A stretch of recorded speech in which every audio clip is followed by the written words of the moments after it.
I had a question about about the cadet. If I'm not incorrect, is it correct that the winner of the cadet is not seeded into anything else? No. I'm not aware of anything. Very interesting. Something to think about. How can we help that champion of ours, who's the champion of a very strong field? I'm going to quickly double check, Abel. Who are the players who are also playing in the other invitations, right? Yeah, that's fine. And just so you're aware, we are streaming now. Just so you know. Okay. So for those of you that have just joined us, welcome to the opening ceremonies of the 2020 U.S. Cadet Championship, which will be starting at 4 p.m. I'm Abel Talamantez, chess director at the Mechanics Institute. With me is Dr. Judit Sztaray, who is one of the TDs for this event, and the general manager of youth outreach and events at the Mechanics Institute. And right now we have two very, very special guests. We have International Master John Donaldson, captain of the U.S. Olympic team and former MI chess director, and the Dean of Scholastic Chess himself, Dwayne Barber, who is one of the sponsors of the U.S. Cadet Championship and just a sponsor of Scholastic Chess across the United States. Thank you, everyone, for coming on, and we're really excited. Big event, strong field, starting pretty soon. Most definitely. I mean, if you look at this tournament compared to 20 years ago when the Mechanics hosted it, it's no comparison there. The field was low masters and primarily experts, and now you have several international masters, and it's just a completely different ballgame. Yeah, we sort of benefited from the online nature of the 7 highest rated players that we could have chosen. I think we got 7 of the 8 highest rated that we could have possibly chosen. So this could be the strongest field ever. And the wild card is a female girl, Rui Yang Yen, who plays at Mechanics. Tough fighting, attacking player. So she's going to give the boys a lot of heck, I have no doubt. So tell us about what was it like at Mechanics, because that was actually a surprise for us to learn that Mechanics actually hosted the Cadet 20 years ago. Yes. Well, that was back in 2000, and it was during a period when Mark Pinto was serving as the executive director interim, and he he's a FIDE master, and he's also been a great patron for the Mechanics. And so during his tenure, we were able to hold a lot of invitational tournaments. And that was very much at the beginning of my, tour of duty at the Mechanics. And so I was sort of, how shall we say it, I was kind of spoiled in the sense that, shortly after that, there was, financial, stock market, NASDAQ crashed, later in the year, and somehow we didn't have quite so many tournaments like that afterwards. But for a period of about a year, we had maybe a half dozen invitational tournaments with more possibilities, and we had the USO Junior and the US Cadet. And so what I remember about the tournament also is that, for the players, it was their first trip to San Francisco, so they were very excited. That's the one difference, I guess, between then and now, is that they're actually not at the club, but I'm sure they will be in the future. And joining us is Mike Hoffpower, the president of the U.S. Chess Federation. Thank you for coming on. Sure, no problem. Glad to be here. And Mr. Dwayne Barber, here you are sponsoring this big event, but I mean, you are an absolute fan of Scholastic Chess, and I absolutely love the hat. I echo that. We appreciate your support, not just for this event, but over the years, and you've been fabulous, and thank you for that leadership. Thank you for the kind words. It's been my pleasure to be able to engage with young people and with organizers who work with children. I almost want to say there's no one too young, but came at age 10 or 11 or 12, and so it's a lot of fun. We have a good opportunity to meet and greet the parents who support us in what they do. Thank you. And actually, for us, one of the neat things just in the days leading up to this is, we've had engagement with the parents and the players and getting ready for the event. It's nice to have that feel that there's a build up to a big event coming on. It's been nice to feel that, because there have been moments when haven't quite had that feeling because there's no live events or a big event, but been feeling the tension, the excitement. And the kids making sure they know all the rules for online play and what they have to do, and so it's we're excited. The players are excited. And let me let Carol. Yeah, but Meyer's at the same time, I think we are at a stage now with online play that a lot of kids, a lot of players have participated in online high-stake tournaments where the double camera was already a requirement. So it's besides, I think, one player. It wasn't a new thing for them. They acknowledged that, okay, yeah, 2 cameras, front camera and side camera, so that we can observe their screen and see their activity on the screen. So I think it's becoming very standard requirement for high stakes tournaments, which is really good to see that they don't object to this. This is the standard. In fact, one of the players requested a 3rd camera so that they can be even more no doubt about his play. So that was a funny turn. And joining us there at the bottom of this Hollywood Squares game we have going on here is Carol Meyer, who's the executive director of the U.S. Chess Federation. Hi, Carol. Hi, Abel. Hi, Judith. Hi, John, Dwayne, and Mike. Hello there, young lady. Good to see you. Yeah, I see you've come all dressed up tonight, Dwayne. Yeah, I just wanted to thank U.S. Chess. Sorry for the interruption, but I think this is important. I want to thank U.S. Chess for matching funds on these 3 events, the junior close, the cadet, and the girls event. Because when I was looking around 2 years ago, I was really shocked at the fact that there were no scholarships. And yes, I appreciate the fact there is a prize fund, but I also believe that scholarships should be a part of what we do in chess. And so I decided let's get some scholarships going for those 3 events. And that has continued to mature, and I'm very pleased with that. And I want to thank Carol for her time and effort and energy, and Mike also for stepping up and saying, yes, let's get these scholarships going. So thank you very much. And Dwayne, of course, none of this would be possible without not only your support, but the vision you've had that dates back to the work you've done with the Denker and the Barber, and now that complement of events has grown to include a K1 and a women's event, the Herring, and of course the senior, and all of those, except for the senior, have very generous scholarship prizes for the players, and we hope over time that those will continue to grow. So thank you not only for your leadership in giving, but also for the vision you've provided for the chess community. The Denker legacy, if I may talk for a moment about that, the Denker legacy would never have thought that a bunch of old ladies and gentlemen would want to get together and play chess. And then when David Gramad came up to me and says, hey, can we do this for the seniors? And I said, well, yeah, the seniors playing the Denker. And he looked at me and he shook his head. No, I'm talking about the seniors. And I thought, just exactly what I said to other people. I said, this the GM Denker. I said, well, I don't know, we can give it a try. And then last year, I'm walking to the tournament hall.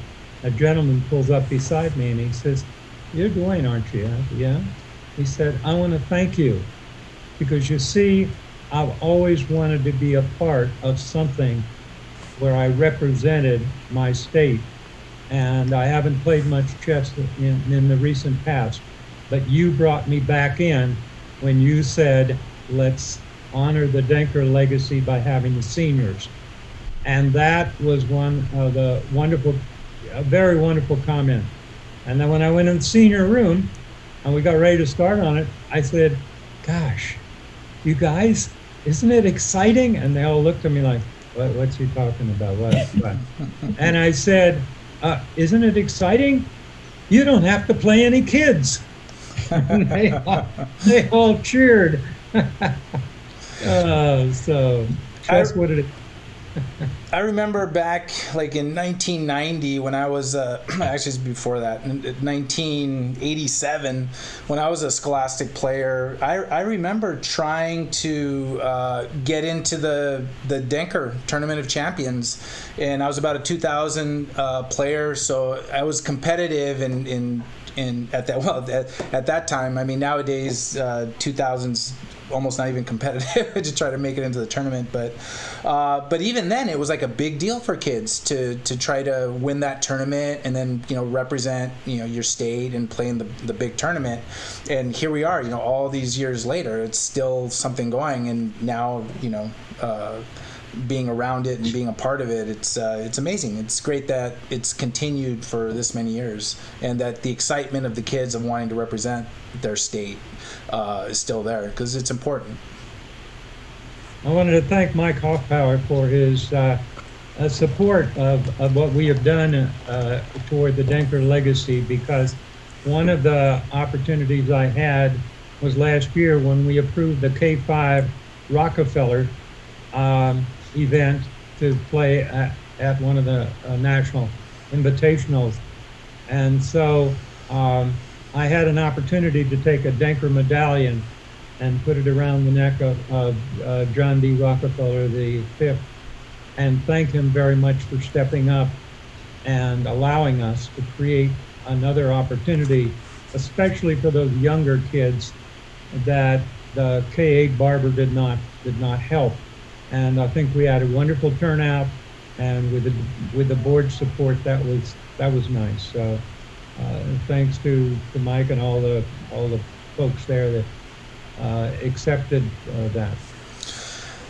Does anyone here know if players like Shankland, did they play the Cadet? No, Sam, had a late start. He started like when he was 12 or something, right? Yeah, seriously, till he was like 14 years old. This kid's boy, but I don't think so.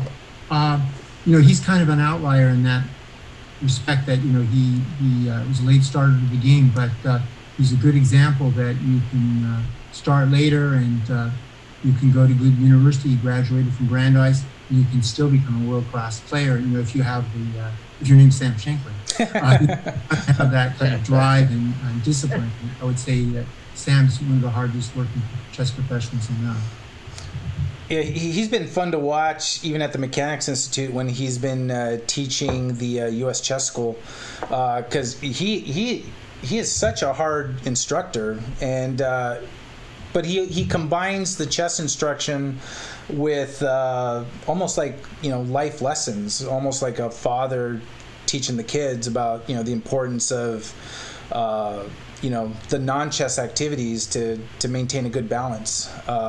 So it's Daniel Naroditsky is also really good at that. It's nice to have two people that are they seem like they teach chess and coach chess in the right way, where it's not all about the chess. There's personal and life lessons to be learned in that, and and these are kind of young people doing it, not right. Veterans Daniel like us. He's a Stanford graduate, so there's another guy who has managed to get chess at a reach a high level. He played on our team in the 2015 World Team Championship and performed very well. So he's been rated as high as close to 2650 FIDE. So both he and Sam, they going to college didn't hold them back, if you will, from where they were going as far as chess went.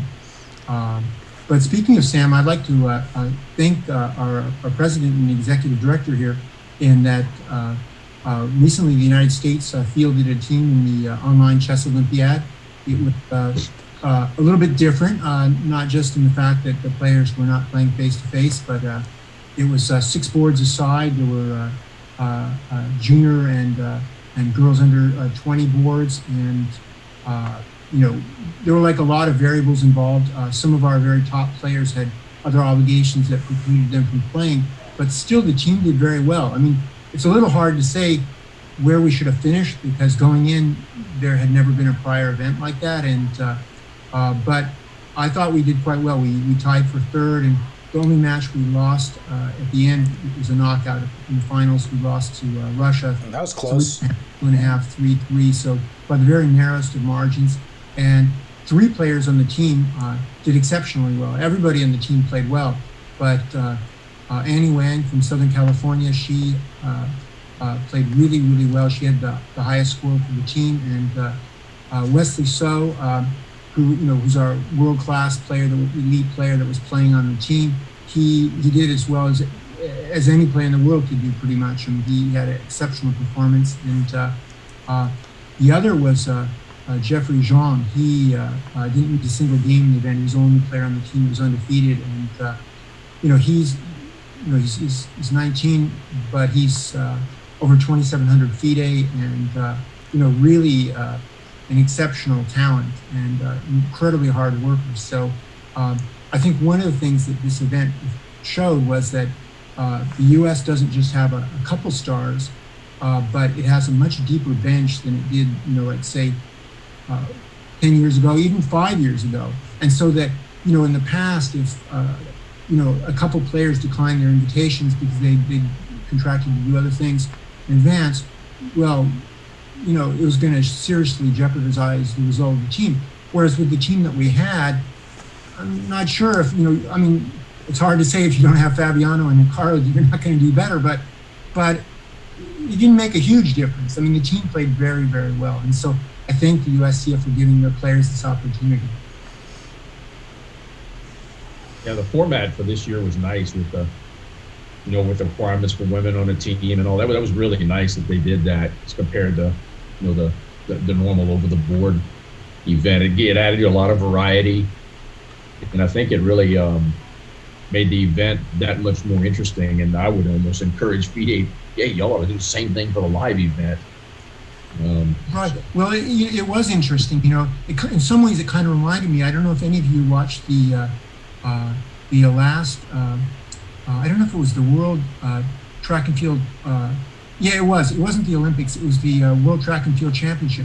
And what they did for the 4 times 400 meters, like the mile relay, if you will, is they added 1 woman for each team.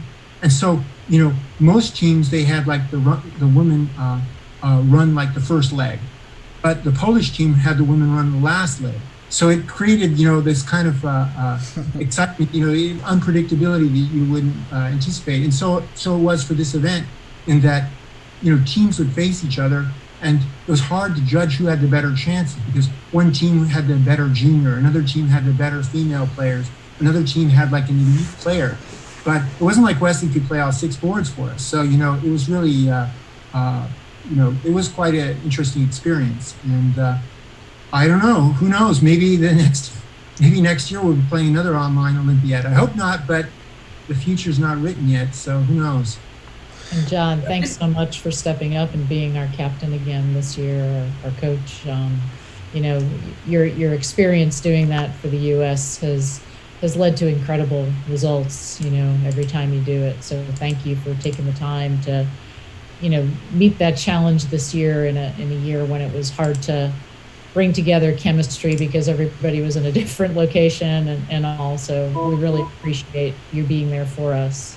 Well, thank you. I should say the players really rose to the occasion because one thing that I didn't anticipate was that for this particular event, the team was named, 6 weeks in advance of the event. And so the players really decided to prepare hard for it, in part because there was such, it was like not an event that they'd ever participated in, and that time control, it's a little bit like the Pro Chess League, but still a little bit different as well, with the extra 2 boards.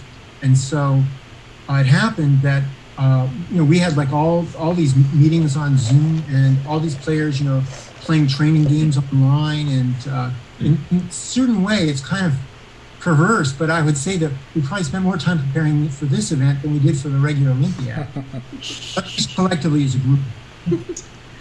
And I want to echo everyone's message that we are really grateful for US Chess's support towards online chess and towards quality invitational online tournaments.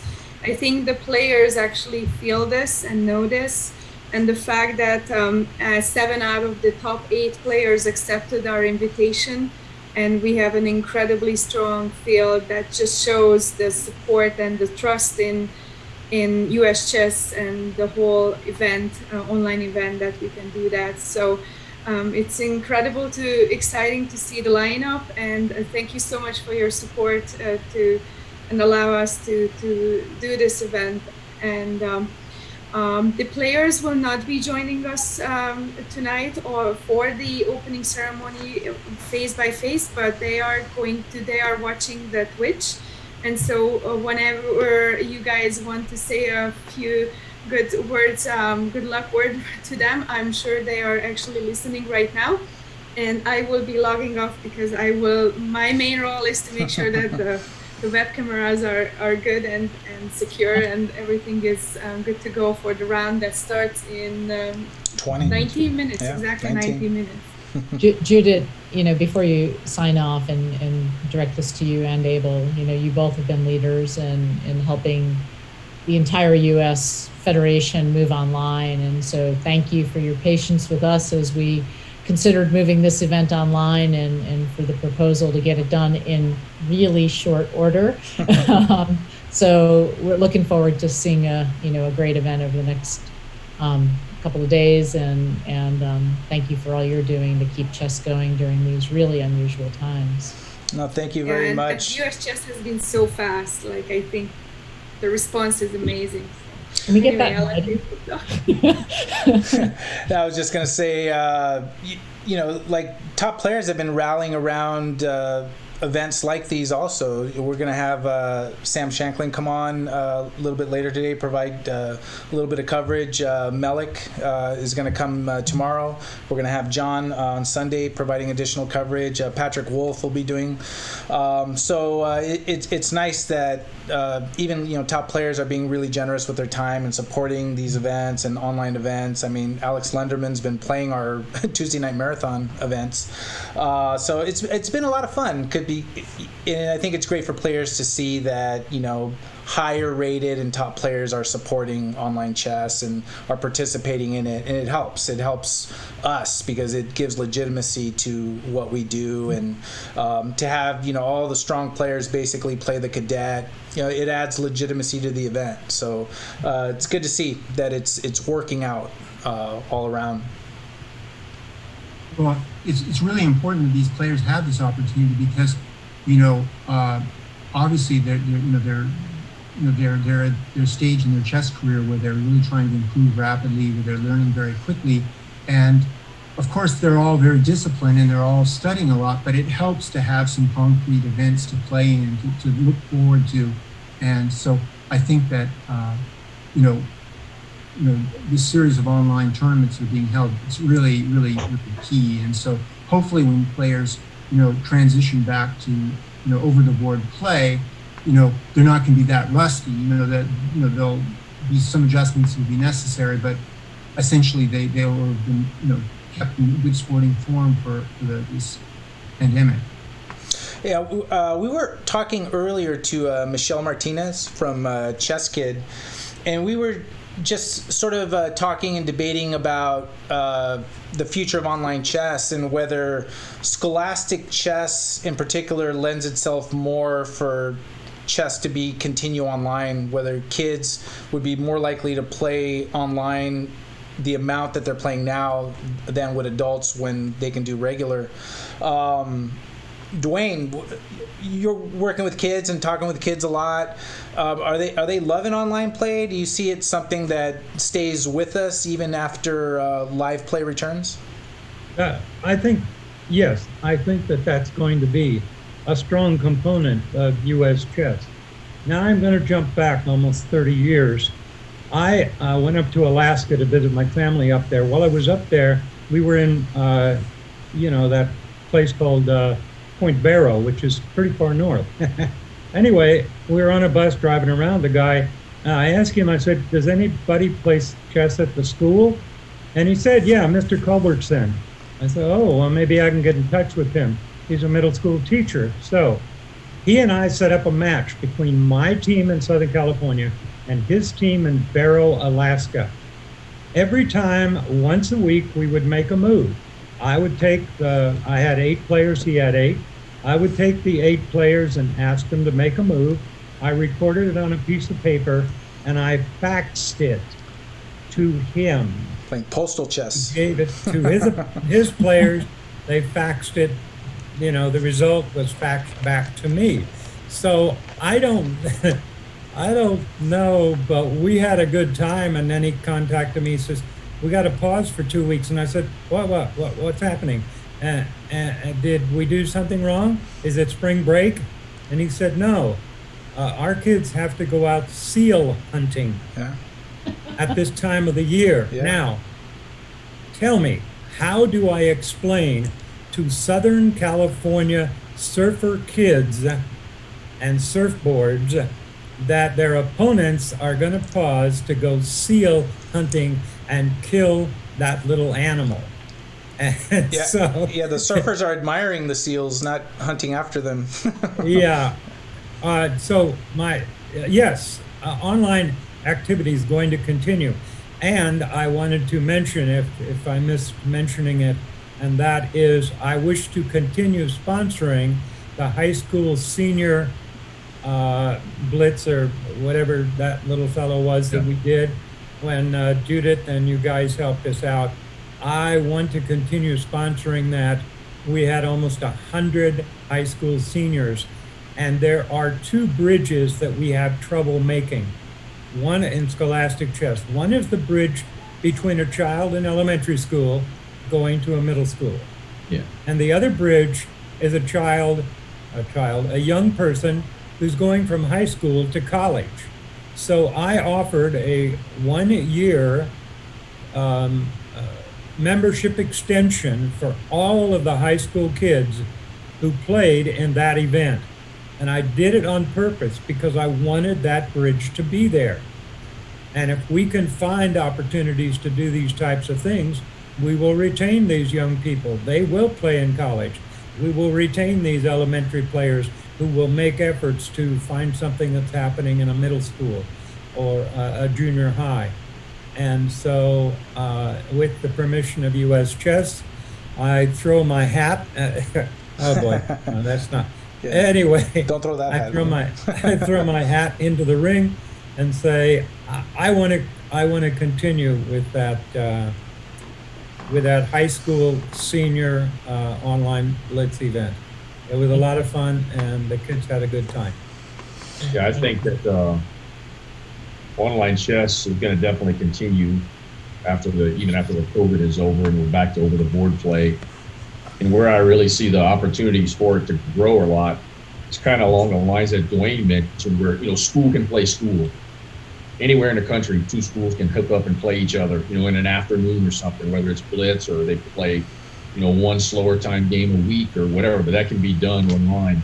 In addition, I think there'd be quite a bit of opportunities for state affiliates and local affiliates to put together like state versus state matches, or like a 6-board, 8-board, 20-board match, or city versus city.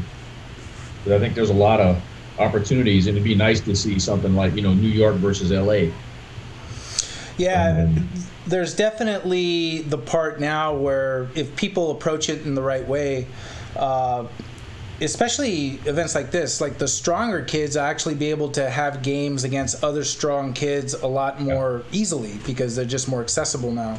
Right. And it's good to see people embracing it, not just from the opportunity to play new people, but to expose themselves to different styles and different ways of playing, and incorporate that as part of their training regimen, I would think. Yeah, the thing that's most I wouldn't say alarming is a little bit of an overkill, but is somewhat concerning is there seems to be a tendency in the online cheating that it's the younger kids that are doing it. And I think that we have to make sure that, coaches and organizers and parents and tournament directors are all instilling in these young kids that that's not how you play chess. That's just not right. So respect the game, and more important, respect your opponent.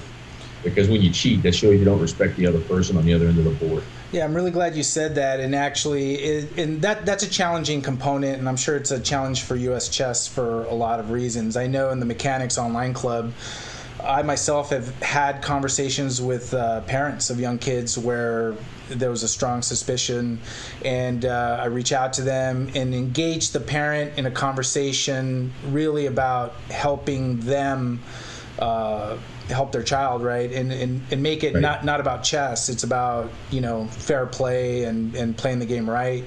And we've done that so much with parents, and we feel like we've kind of, when the parents are engaged in that manner, where it's done to really have the child learn something from this lesson, and then they engage with the child in cooperation with us, like as a partnership. We've seen a lot of success, but it's sort of a new skill that organizers are going to have to instill, right? Because it's actually can be a difficult conversation to have. I mean, you have to be the kind of person that has a coach mentality where you're engaging a parent. Any of us here that have ever coached kids, we know this, right? Is that you have to engage the parent and work with the child to help them improve and do things in a better way. And when we've done that, we've seen admissions, we've seen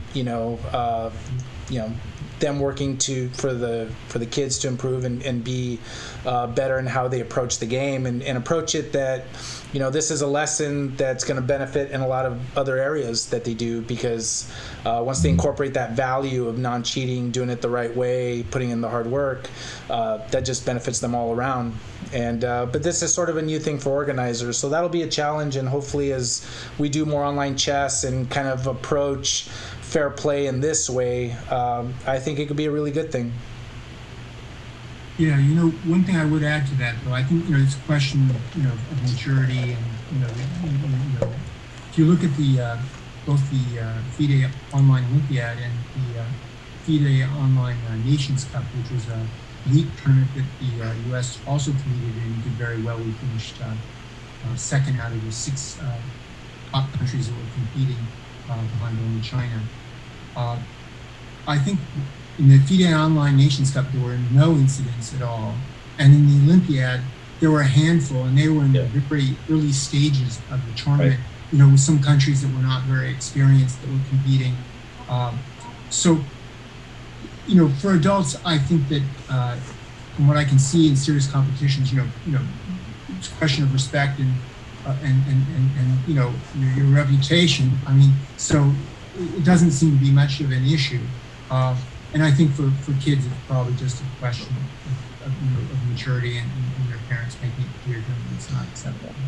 So everyone, we have about 7 minutes before the start of the round, but we'll probably have to sign off in a few so we can get everything started so we can broadcast.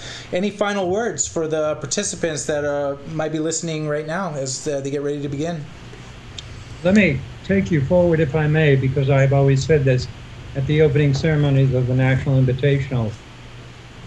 And I said, imagine, if you will, many years down the road, where this young person who played in the Cadet this year is sitting in an easy chair. And he is, he or she, 70, 75 years of age. And all of a sudden, his granddaughter walks in and smiles and said, Grandma, yeah. You ain't gonna believe it, but I just learned about this game thing where you move around. I think they call them pawns and knights and stuff, and the queen is there as well. And do you know anything about that? And so, as I told my National Invitational players who receive a medallion, I said, imagine you walk over to your drawer and you open up that chest of drawers and you take out your medallion and you hold it up and say, come on over here, let me tell you about chess. And that's our future, the next 50 years of where our people, these young people here, I challenge them, go out and teach 100 kids, receive no compensation, receive nothing, no grandmaster lesson. Go out and simply become those young people who can then say, I taught him and he's doing pretty good, and I taught him and he's got a nice job position or whatever. So that's what I would want to leave with them, is that challenge. Go out and become volunteer teachers. I had one girl do that. She came up to me after the program was over and she said, well, Mr. Barber, I teach 3 classes of chess at 2 different schools, so I already have your 100. And I looked at her and I said, oh, okay. So now we're ready to work on the 300. Always goal setting. Mike, always goal setting. Any final thoughts? Oh, I want to, thank Dwayne for his support to chess, because I think, part of Dwayne's legacy is going to be all the players that have been impacted by the great things that he's done over the years. And those players are going to carry that forward and remember that, and then want to do something the same as Dwayne has been doing over the years. So, Dwayne, thank you very much, because we all know it's from the bottom of your heart. And we look forward to working with you in your future. And good luck to all the players that are participating in this tournament, and have a good competition. Thank you. John, Well, parting shots from the captain.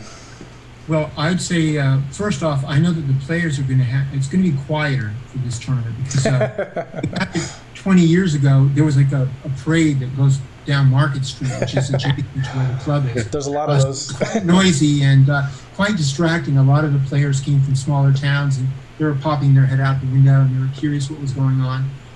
So here, I think they're going to be very focused, and I think it's a wonderful thing that Dwayne's doing, and that U.S. Chess is doing here, and the mechanics as well. And so I look forward to seeing some really interesting, hard-fought games.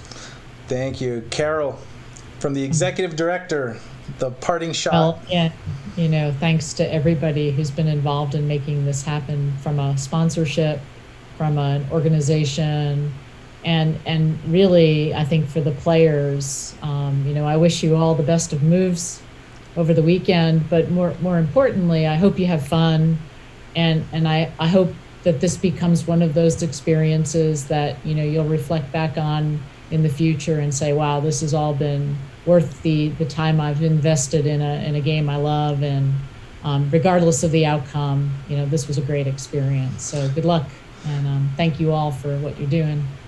Thank you to all of you for joining us before the start of the tournament, this opening ceremony. The games will start in 2 minutes.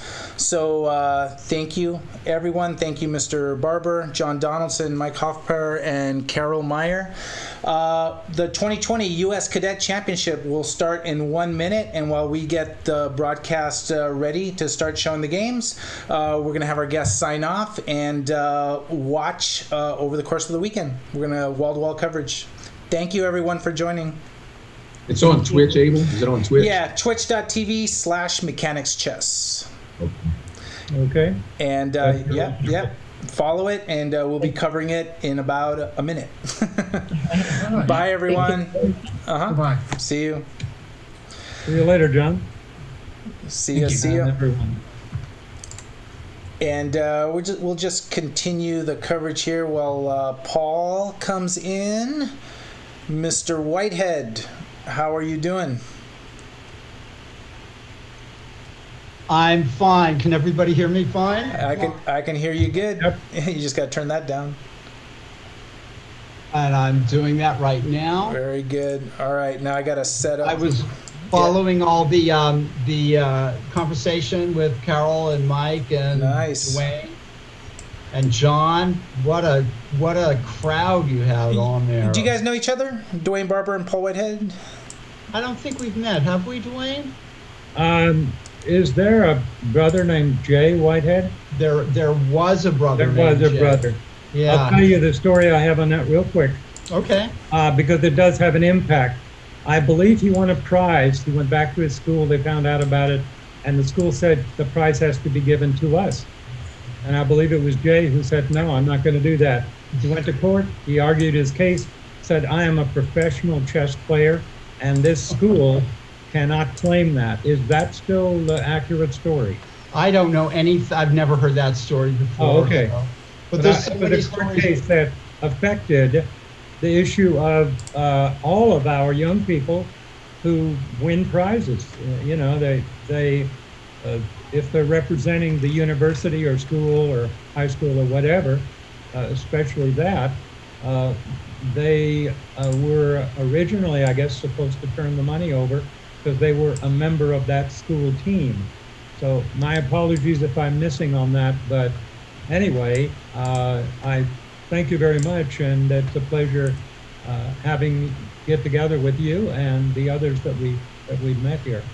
Yeah. Well, I'm going to try to pick the brains of these young geniuses. You know, that's my job here tonight. Yeah, and I'll be joined. Who's joining us in the analytical team tonight? I believe it is Nick de Firmian, I thought. Fantastic. And Sam Shankland at 5. Oh, great. So all the weight won't be on my shoulders. No, so when Sam comes, you can take the break. back seat, take a coffee break. Sure. All of you young fellows are going to do a good job, I'm sure. Thank you so much. Those young fellows. Thank you, Dwayne, for making it possible. And thank you for making me feel young. All right. I'm going to be looking to pull up the games shortly here. I'm going to have to flip around here. And I think some of the games are oops, no, that's not what I wanted to do there, actually. Let me pause for a moment. I have to put my New York hat on. You got to switch, huh? Oh, there we go. There we go. Okay. Wow. Okay, everyone, this is live TV. As you can see, this is how we're pulling up the games. So Judit Sztaray is pairing the games manually on chess.com. Getting the players together against each other. Correct. So right. Let me make sure that we are... There's some... this is a very strong tournament. Very strong. And speaking of strong, here it is. This is probably the top... If there were top boards in the round, this is it. This is Christopher Yu, International Master, white against International Master Andrew Zhang Hong. 2 previous winners of the Neil Falconer Award from the Mechanics Institute. Right. Yeah. I've met Christopher Yu. I think I've met Andrew, but I don't know. Christopher, I got the chance to sit down with going over some chess games at the Mechanics one day, and what a brilliant little mind. I say little just because he's younger than me, but yeah, no, what a brilliant mind he has, and he's also a problemist, a world-renowned chess problemist as well. Didn't he finish 3rd at the World Composition problem composition? Like yeah, or studies, or I don't know, but it's very impressive. Yeah, really, really impressive player, and he's got to be one of the top 2 or 3 players favorite to win this tournament. But it's an open field, Abel. And we're going to switch to this game here now. This is Christopher... Whoops, I messed that up a little bit there. Christopher Shen against Rui Yang Yen, who's sort of a hometown favorite. Right. So what we're looking at here is their chess.com ratings, I would assume. Correct. Not just their chess.com ratings, but their chess.com long playing ratings, or whatever you call it, classical ratings. And they probably don't play that very often, so they're way lower than they would be in real life. In real life. And actually, let me look up their real life rating. Which is... Rui is a strong national strong master, and Christopher Shen, I think the rest of the ratings are all in the 2450 range and above. Correct. Yeah. So, I mean, we're looking at some serious chess players here. Christopher Shen is 2424 USCF rated, and I know Rui is like 2250. Yeah, and she's the lowest ranked player. I mean, she's the underdog in this tournament, and that's why we're going to root for her, hammer and tongs, right? Plus, she plays at the club, so she's got to be the hometown, favorite. I'm just going to say it out loud. And about to join us is Grandmaster Nick de Firmian. Awesome. He'll take the pressure off of you, Paul, a little bit. Yeah, and believe me, we're in the opening stage, so I know nothing. I know absolutely nothing. Hey. Nick, hello. Hey, Nick. Oh, hi. Sorry. No problem. Just make sure you mute the Twitch. Oh. And Mr. Dwayne Barber, do you know Nick de Firmian? Yes. I haven't met that often. I've seen him at several tournaments or whatever, but it's wonderful to see this opportunity with the cadet, the junior, as well as the girls event. I'm excited, and I think this will lay down a format which states quite simply, if you want to play the best based on under the age of 16, come here, because this is a great field. And Danny Rhodes in the chat says hi to Mr. Dwayne Barber. Danny Rhodes is there. Yeah, he's hanging out. All right, so let's check in on Thanks everybody who's joined us.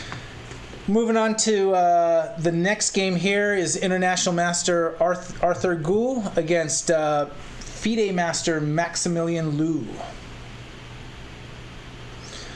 What do we see here? It looks like Alekines by Max Liu. And Abel, you and Nick should both know the Alekine pretty well. You both play it. I've never played it. You play it, Nick? You play the Alekine? I have played it. Yeah. I've played it to not a whole lot of success, although I did beat a strong master once with it by luck. I just happened to know a line that he didn't know. Yeah, I probably didn't know it as well as I should have over the course of my career. Georgia. So is this theory? What we're looking at here looks like it should be close to theory, if not theory.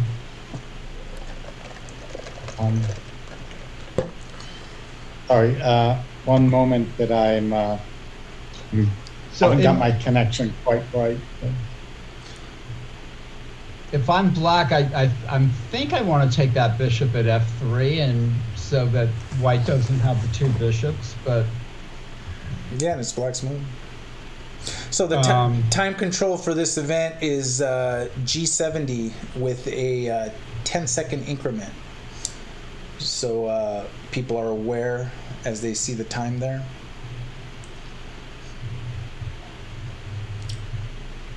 I had to look and confirm it. G70 plus 10.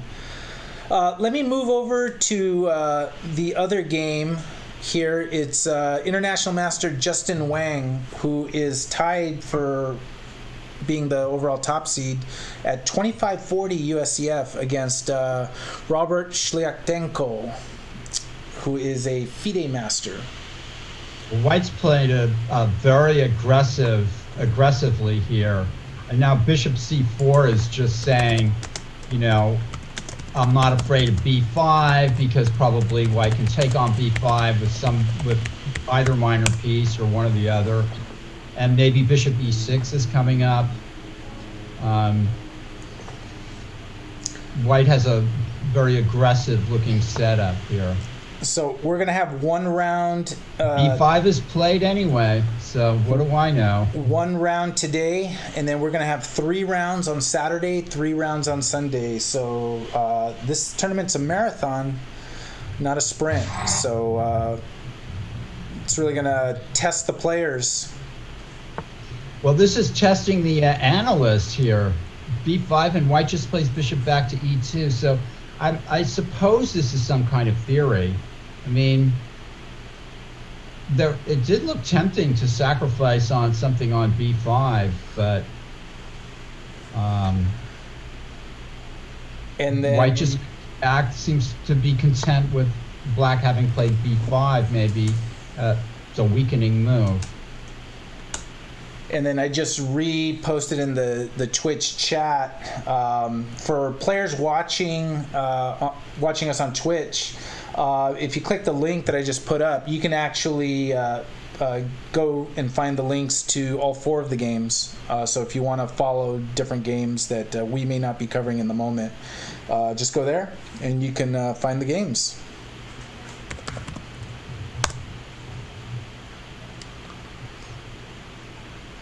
Let's go back to this other game, Christopher Yu and Andrew Hong. We've had a few minutes pass by, 10 minutes, and we're on move 5. So this is what did this come out of? It says a 4 knights. 4 knights with bishop to E2 or something like that. Yep. That's kind of what it looks like. And I think Judit and I are doubling up in the chat. So she keeps putting scroll down. I figured out what that meant. So if you click on the link for the games, you have to scroll down so you can find the link for the individual games. So that's what scroll down means. So we're almost looking at a Roy Lopez reversed here or something like that. It's starting out as I think it started out as a 4 knights game where White just played this very modest bishop E2, and then Black plays bishop B4 and White plays knight D5, and now knight takes E4. Almost looks like a Petrov type. I mean, it might have come out of a Petrov too, I guess. It was E4, E5, knight F3, knight C6, knight C3, knight F6, bishop E2, bishop B4. Yeah, White played very modestly in the opening, to say the least. Black plays bishop B4, sort of turning it into a reverse Roy Lopez. And then White strikes with knight D5. And so Black takes the e-pawn, and we get these kind of typical exchanges in these kind of openings. A little firework, or they settle down to something. You must be prepared opening to play knight d5 there. You don't just give away a pawn like that. But It struck me as being unusual. Otherwise, it would be just a Roy Lopez reversed.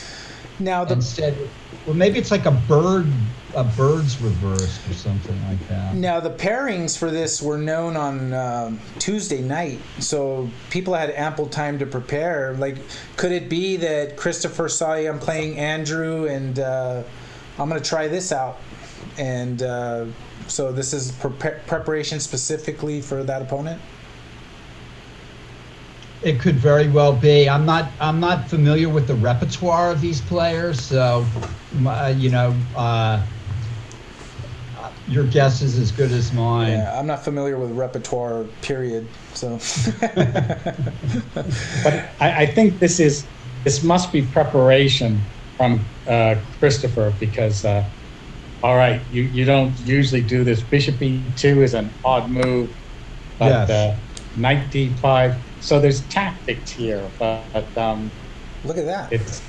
Well, White's, I guess, always in the back of your mind is you have the 2 bishops, so that's always kind of the thing, I think, here.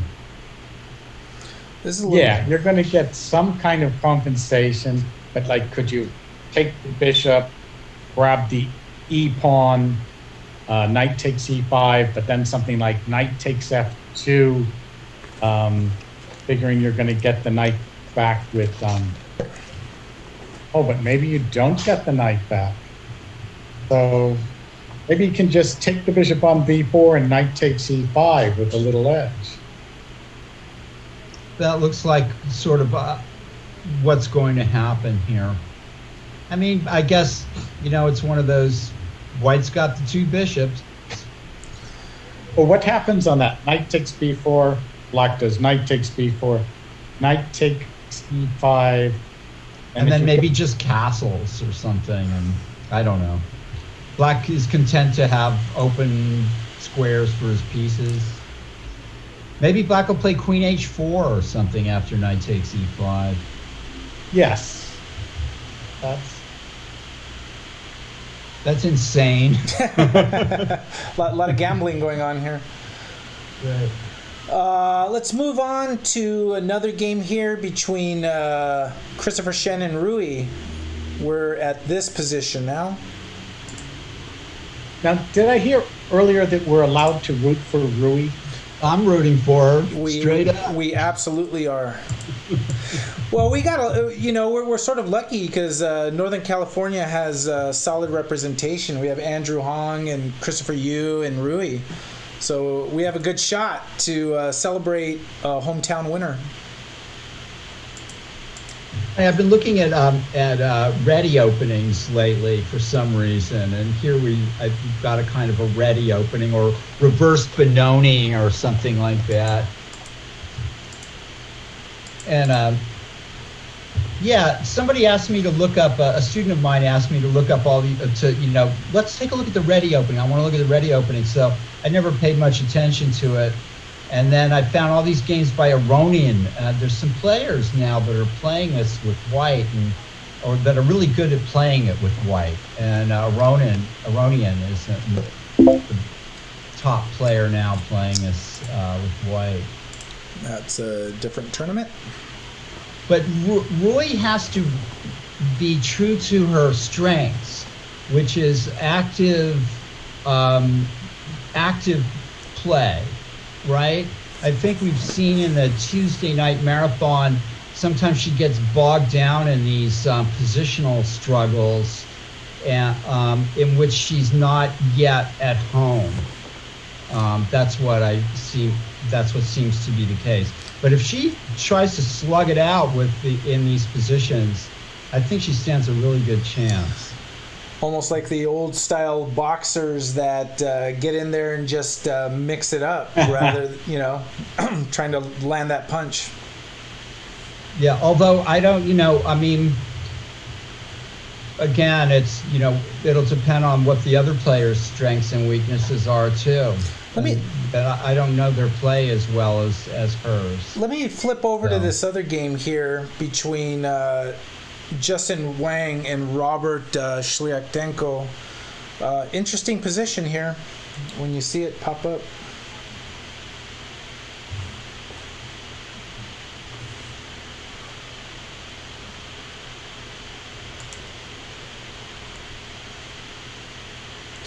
Well, I think white's, pressuring down the c file. It's probably was the intention, rather than recklessly sacrificing something on b5 like I was recommending, playing a more positional approach.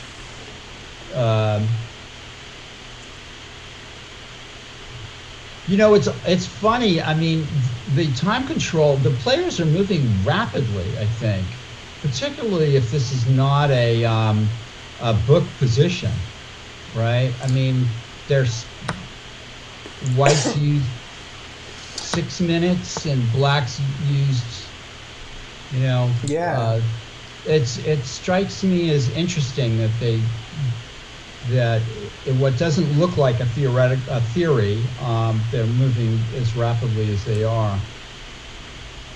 And that's the thing. I mean, this time control is probably a little different than what most online players are playing right now. So, Well, Justin Wang's rating is 2,400, which seems to show to me that maybe he's played. He's 2540 USCF. Right, but at this time control, at least it looks like he's played some games online. Oh, right. Yeah, right. More so than some of the other players whose chess.com right. ratings are lagging. They're lagging because they don't have the volume of games at that time control. Right, exactly. I think Abel has a good point that so many of the tournaments are the faster time control, and that's been 6 months that's the only kind of tournaments playing. So these players are probably used to a quick pace. And and that's going to be tough. I mean, tonight you might be able to get away with it, but 3 games Saturday, 3 games Sunday, it's going to be tough to carry that same pace and carrying the emotions of you get a loss or something, but you got 2 more games to go and just push ahead. And let me go to the game between International Master Arthur Gool and Maximilian Liu. This one was out of the Alekhine. And a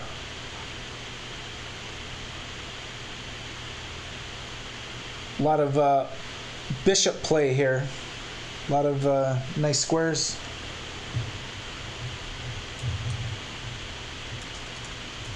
So what is the right idea for white here, Nick? Is it to play with the queen side locked up, or to allow black to play b5, or is black getting what black wants here? White has a bit more space, but since there's a couple of exchanges of the minor pieces, that's not a problem. You have plenty of room for your others, and as you say, nice to get in b5 if you can by black. So yeah, I think black has no problem in this position. Yeah, that was kind of my feeling. If white still had the bishop, but black, So white has to try to play rook e1, put some pressure on the e file, and stop black from playing b5, effectively. And yeah, b5 might be a threat right away. So you try to prevent it with queen e2. Yes, that was played. So let me jump to the game we were looking at in the beginning between Christopher Yu and Andrew Hong, out of an opening that we were kind of looking at as something that looks kind of new, or something we don't normally see. And the ghost of Walter Brown's in the chat saying that you are awesome, Paul. Thanks. I'm trying to, Walter, you never said that to me when you were alive. You always ignored me.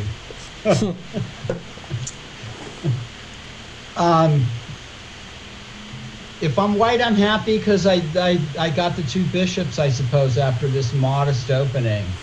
That's kind of what I would think. If I'm black, maybe I'm happy because I can develop all my pieces without any problems. I don't know how else to look at this right now. Yeah, it's sort of 6 of one, half a dozen of the other. Black's not unhappy with that position. Right. Let's see. Let's check in on Rui, who. We have how many games going? 4 games. In 4 total. games. Yeah. Okay, that's good. It's got hard for an old guy like me to keep track. That's why there are 3 of us. 1 to keep track of the games, and 2 to commentate. So Rui has just played e5.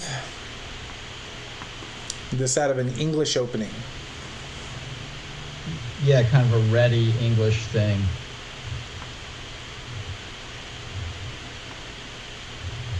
tough positions to play, you know. This is one of those openings that I think is good when it's reversed, you know, like this would be considered a fine position if the white pieces were black, but because they're white, maybe not so good, you know. It's, or at least that's one way of looking at it. But we have you know, white has to be careful not to slip into horrible passivity, and we've got a pretty typical ready opening or Benoni reversed or whatever you want to call it. So a lot of chess still to be played, in other words. Oh yeah. Oh, so we had a capture. I mean, black's position looks pretty good here, no? I mean, that's looks like a weak d3 pawn for white. Well, or is it? Well, there won't. If maybe later, who knows? But because you can't right now, you can't really attack it. Standard kind of Benoni-ish. Yeah. Thing. You always search for activity in a Benoni, even if this is a Benoni reverse. So, right. If something's a little weak, you've just got to be used to that. If you play the Benoni. And black taking with the C pawn is the aggressive move. Taking with the E pawn was more solid. So. Well, you were the one who said that Rui has to mix it up, and Abel says she's got to be like a boxer. Yeah, I think. I mean, I think. Yeah, that's kind of what I've been gathering from watching her play. Is she doesn't want to. She wants to stay away from sort of static structures where she doesn't feel as much at home right now. Maybe has to catch up in that area of her chess. Let me. Yeah, go ahead. See the look rated? Yes.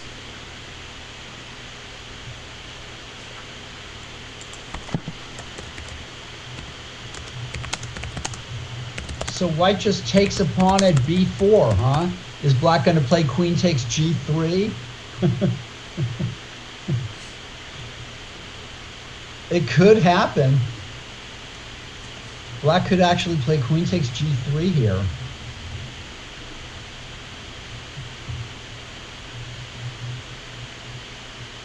To keep the material balance.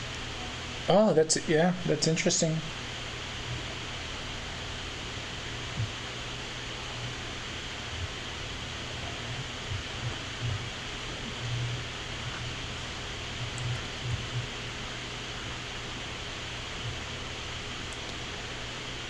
What do you think? Chess players are. This is desperado time for black.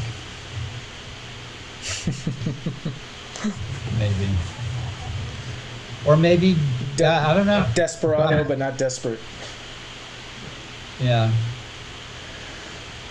So Walter Brown is putting his money on Shliaktenko to take down the tournament. It's a tough field. We were talking in the pre-show that this probably is the strongest cadet field ever. Just because 7 of the 8 top players that could have participated are participating. Times are different. I mean, back in the 70s or something, these ratings would have been the U.S. Junior Championship. Oh my gosh! I mean, I was talking earlier where to qualify for the Denker tournament, I was like 2,000 rated back in the day in the late 1980s, and that was like one of the higher. And now the kids are 2,400, 2,500. It's insane. So who didn't? Somebody's asking who didn't. Accept our invitation. Yeah, there was one that didn't accept. I'd have to look that up. Anthony Hughes. Anthony He. Yeah. Okay. And the reason I think is because it is actually taking a class or a course or something with I think it was Kramnik. So Wow. So we're gonna let that slide as a valid excuse. Kramnik's been investigating chess that's different than chess, all kinds of chess variations or something like that. Yeah. I actually have a friend who is a chess coach that over the course of like 4 years wrote a book on chess variants, but he's very well grounded in educational theory, where basically you use the chess variants to improve your chess and to teach chess and build certain skills within chess by doing the variants. Because it teaches you to think of chess in a different way that sort of builds up the muscle of how you think. I don't know think about chess. that. Yeah, no. I'm a little. No, you're too old school, Paul. You have to embrace the new. Well, yeah, maybe that's true. You're acting like an old dog.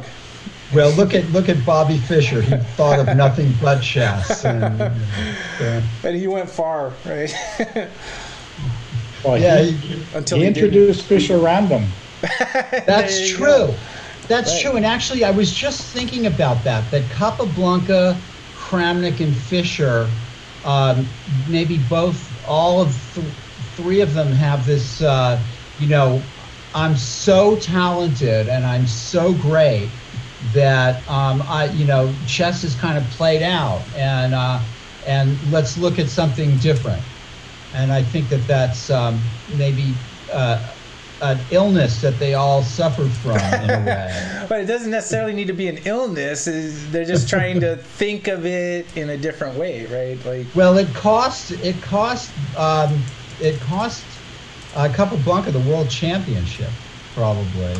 And I don't know about Fischer and Kramnik though. But there's always some player going to come around and clock you out when you think you've got it all figured out. All those three players, Fischer, Capablanca, Kramnik, they suggested these modifications after they lost the world championship. Oh, that's interesting, Nick. That's interesting. So that lays some credit to what I was saying. I think so. Yeah. So we're back to Christopher Yu and Andrew Hong.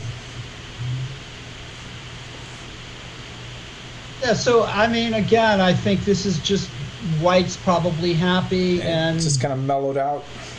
And with the two bishops here, and I'd rather have White here, I think, just because of that fact, the two bishops.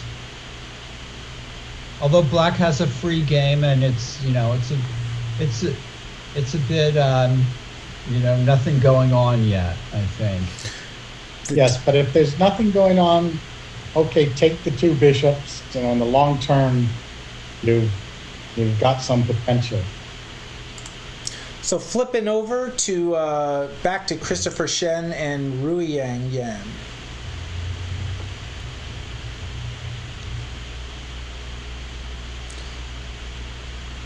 What do you think of this structure? Well, it looks like White's prepared to give up the bishop, and Black probably should be content with that. And in terms of, that she's by going h6, you mean? Yeah, maybe, or that, and also that she's a couple of tempo down in a Benoni. Maybe just to have the two bishops would be probably as much as she could expect here, but I think it's ample, and still a balanced game. H6 has been played. Yes, at least the white knight on c2. It's not hopping into the e4 square or something. Right. Yeah. It's bad. Yeah, that night is pretty restricted right there. So Nick, I love being a chess commentator because I just make the most general statements, and nobody can blame me. Right. You know, and if I say I don't know, it's because I don't know, and then I just move on. Like if they make the move you predict, you look like a genius, and yeah. And every once in a while, I mean, Lenderman, it was very nice. Lenderman and I looked at a couple of variations of the same. We were looking at the same thing, and it made me quite proud of myself. Yeah.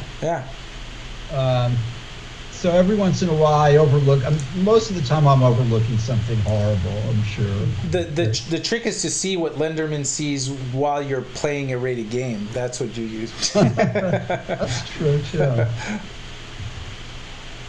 The nice thing of a commentator, if you get most of the line right, and once in a while you'll miss some big tactic, but if you're playing the game, that's it. As a commentator, oh well.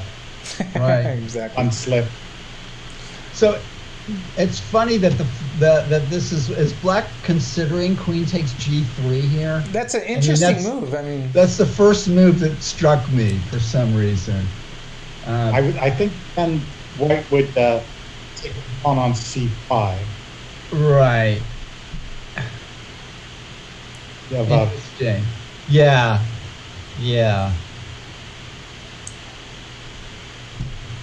I've been forcing myself to think of every position first in a tactical way, and which has been very good for my chess, I think. That you look for the tactic first, and then I look for the position. tactics first every time now. Just something clang, bang, smash, clang. That's. Yeah, now Robert Shailenko's been thinking about this for about 10-15 minutes, hasn't he? Yeah. For a while, yeah. And that's good. I think it's nice to see some big players that are starting to kind of dig their heels in now, maybe as the positions get a little bit more complex. But, I think White's got a real advantage in this position. If you would say, take the queen on b4, rook takes c7, and that a6 pawn's kind of loose, the bishop there and such. Not to mention that White's a pawn up. Excuse me, yes. And that's why I was suggesting queen takes g3, but he plays queen a7.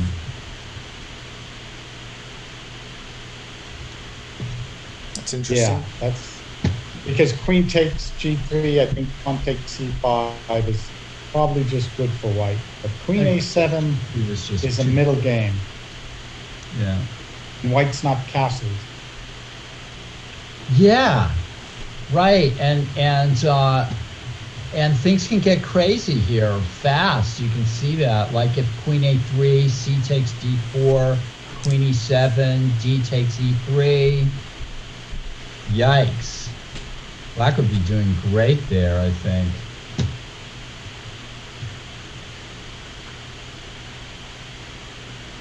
Hey Nick, did you ever participate in like a U.S. Junior or U.S. Cadet or? I did one U.S. Junior. I started a little late, and so 1 year I made the U.S. Junior. But did you win it? No. That was it was actually back then it was a tie with Mark Deason and Michael Grove, and Yasser Seron was there, John Fedorowicz, Jonathan Tisdale, the crew. Yeah, I played in 2 U.S. Juniors with Serowan. And you tied for first in one, yeah? I tied for first with Serowan and Fedorowicz in one of them. Yeah. How was the tiebreakers for those? Serowan first, and then I'm not sure they just might have been me second or Fedorowicz. I'm not sure. I don't think Fedorovich got anything for his, and I got a trip to the U.S. Open. And Serowan went to the World Junior and won it. Wow. Yeah. That was the start of his career, and then he got hired by Korchnoi to be his second for the World Championship. Maybe all because he won that on tiebreak over you, Paul. That's right. Yeah. Even though we drew our game in the tournament. You changed the course of history. You didn't even know it. Yeah. He was a great player, just a great player. We're back here to Christopher Yu and Andrew Hong. I like Christopher's position. It's all right, even, but the two bishops, that's a nice dark-squared bishop. Yep, just a simple kind of, simple kind of advantage. Would White want to trade that bishop, the white squared bishop? No, not unless it's for one of his knights. I mean, for the knight. Oh, but not for the If other White bishop. can play knights, if White can exchange the knight for the bishop, then White will be much better, I think. But It's good to keep a bishop pair, so you can try to control both color squares. Got it. I mean, generally, probably White's going to try to push the pawns on the queen side here, gain a little space. Maybe even play d5. I don't know, and knight d4 or something, or whatever. Gain some space, see what happens, complete the development, put a little pressure on black. One thing that stands out in this U.S. Cadet is a lot of the players. I mean, it's under 16-year-old, right? But a lot of the players are way under 16. I mean, Rui is, I think, 12. We have a few players that are, like 13. I mean, these kids are just strong, fast.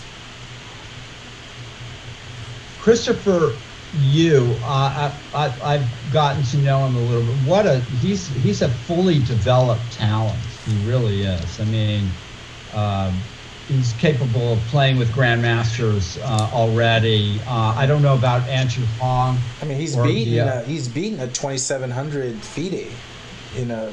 Is that Andrew? Christopher Yu. Yeah. So, yeah, it's just raw talent, and he's funny. He's got like a great personality. Yeah, he was hilarious to hang out with. I thought, and genius, just about. Checking in on the Christopher Shen and Rui Yang Yen's game. Would Rui be looking to do f5 here in this position at some point, or is that too bold? Perhaps. But then bishop d5, right, for White. Is that something? Yeah, I mean, if I'm black, I'm happy here, but I want to get fully mobilized before I play f5 maybe, and bring the rooks into the game first, and make sure that I'm not not overextending myself yet. I'd be pretty happy if I was black here. What about knight b4 here? Oh, that's got that hitting the a2 pawn. Right. Yeah. Because if White would exchange, you take back with the a pawn, and yeah, you've crippled the White pawn majority on that. So. Yes, it's a good-looking move. I agree. And nice. And the threat is knight takes a2, just straight up, right? So this could get pretty tactical. Although it's that weird thing of trading your developed piece for the undeveloped piece, but White's knight at c2 is pretty horrible, but you would get something concrete for it, I think. Yeah, I like that move. Yeah. To me, that gives black the advantage. Abel. Every now and then. We're turning the microphone over to you. Every now and then. I can see it or see something. Just not in my games. Only on the broadcast. I bet she doesn't play it though. That's a very positional move. Yeah, I think you're right, Nick. I think that she's going to be considering more of a standard plan here, probably with f5 or maybe bishop f5 and centralizing the rooks or something like that. Yeah, I mean, that might be a decent plan too. It's just hard to. But knight b4 is a nice move, and it takes advantage of the fact that that maybe White's pawn to b3 was a mistake. Well, just tactically, I think you're right. Knight b4, you probably have to take it. A takes b4, that a2 pawn's a worry. You don't have that mobile queenside majority you get in the Benoni. So, I mean, can White try c5 there, and if bishop c5, rook e5? Yeah, you could.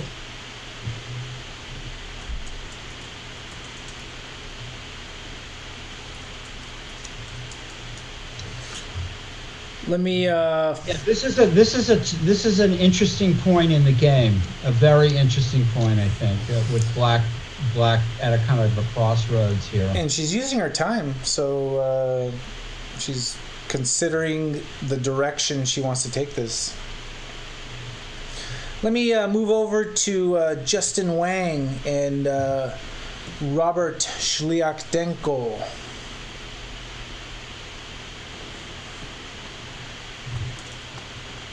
Robert's been down on time.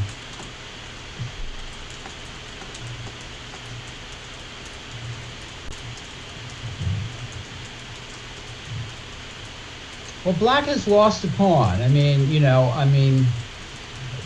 With, I guess, chances of regaining it or getting some kind of positional compensation on the B file or something like that.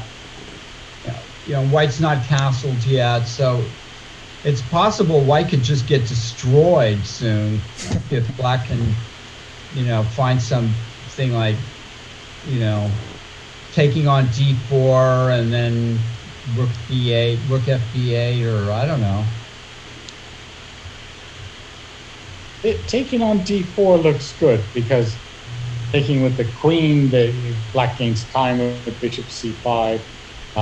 If you take that with the pawn, at least you've got that great knight on D5 sitting well. And yeah, and then you could play rook FB8 and A5 or A5 right away or something like that. And black would probably stand pretty okay there, despite being a pawn down. Yes. There was yeah. Looks like fair compensation for a pawn. I would say so, yeah. There's an Alekhine game that this reminds me of. I've been looking at these old games from the World Championship matches, Nick. They're fascinating. The Alekhine Bogolyubov matches and the Alekhine Erva matches and stuff like that. It's really interesting stuff. And FIDE Master Paul Whitehead teaches a class on the World Championship matches. I don't know if it's teaching a class. Or you're showcasing the World Championship match, the history of the World Championship matches. We're looking at games and trying and getting a little gossip in.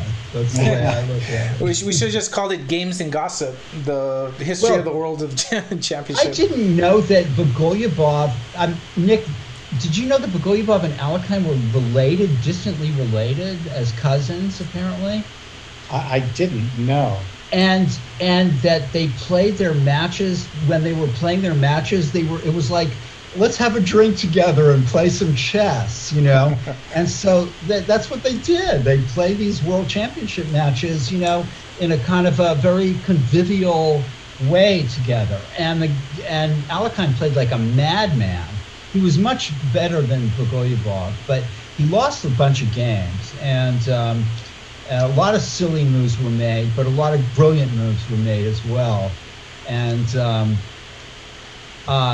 did you know that Bogolyubov was the first FIDE champion? Did you know that, Nick?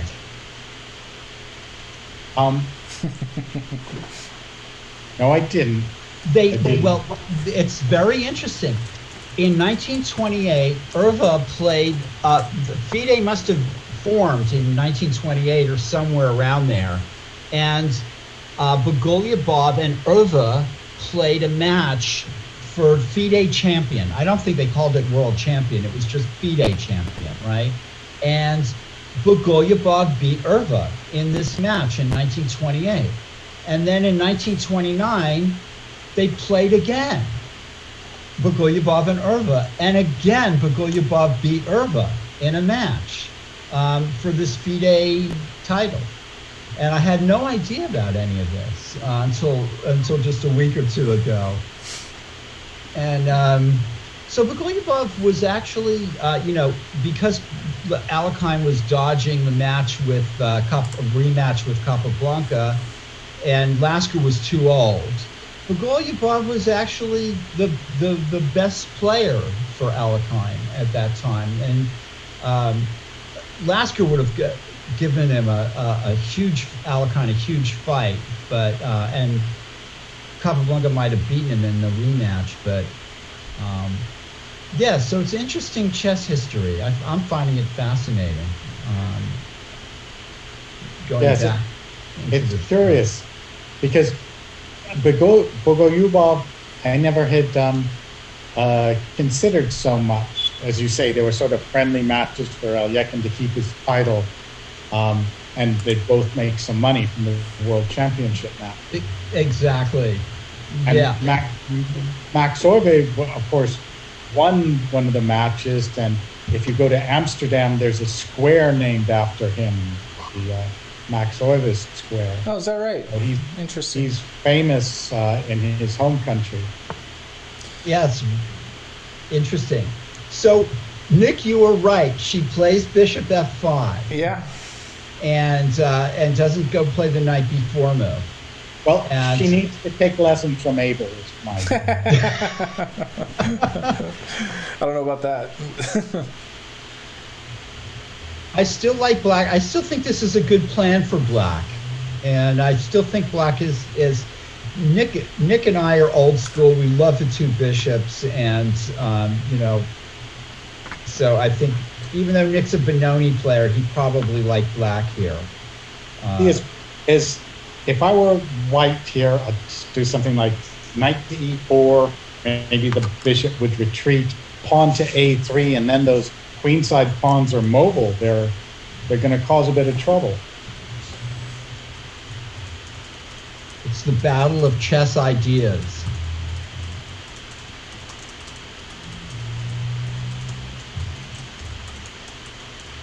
So anyway, Bogolyubov was a strong player, and actually, like I said, apart from Capablanca and Alekhine, was probably the fourth or fifth strongest player in the world at the time, which just goes to show how strong Alekhine was in comparison to when he died with the title. I mean, it was him, Lasker, and Capablanca still as dominant players of their time. Yes, although the younger players were beginning to make their mark with Kiras and Botvinnik and yes, they were. Yes, they were. All right, but Alekhine, he goes down in the history of chess. Such a somehow like Bobby Fischer, chess was everything to him. Yeah, he had a cat named Chess that he took to tournaments with him. A cat named Chess. Yeah, and apparently Irva talks about that in the World Champion, their first World Championship match, or maybe it was the second, that he actually brought these cats. He had two cats. One was named Chess, and he brought them during the game. And Alekhine had all these weird tics. He would talk to himself and, tap his foot and do all these weird things. And Irva was like, this is just Alekhine. He's not doing it to bother me. You know, he's just being Alekhine. And it was interesting.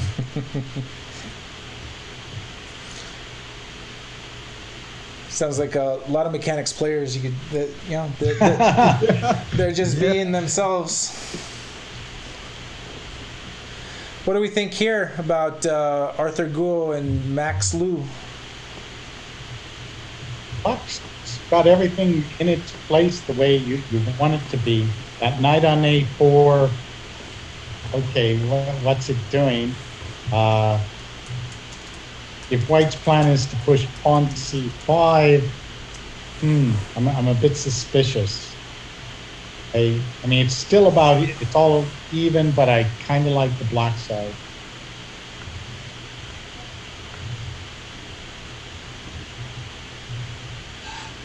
Yeah, some of these structures and positions don't know how to play as well.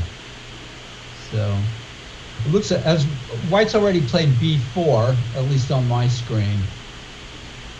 So is C5 and C6 a threat? Maybe.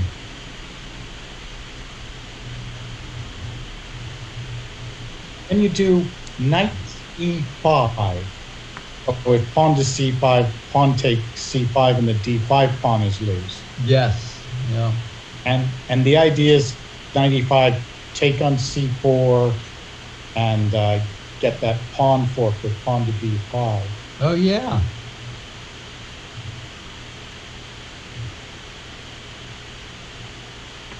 Yeah, this could get tactical here.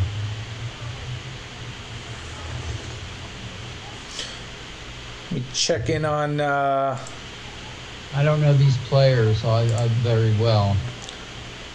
Back to Justin Wang and Robert Shliaktenko. He's going to win the tournament according to Walter. Yeah.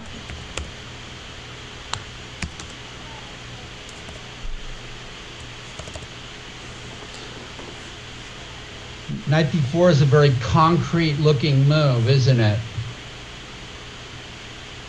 It looks like it might be right in a sense. And Christopher Bradley's in the chat. Hey, Christopher, did not take on G3. Yes. That crazy move of mine. I mean, White might have to take on B4 because if Queen E4, Knight F6, I think Black is getting too much there.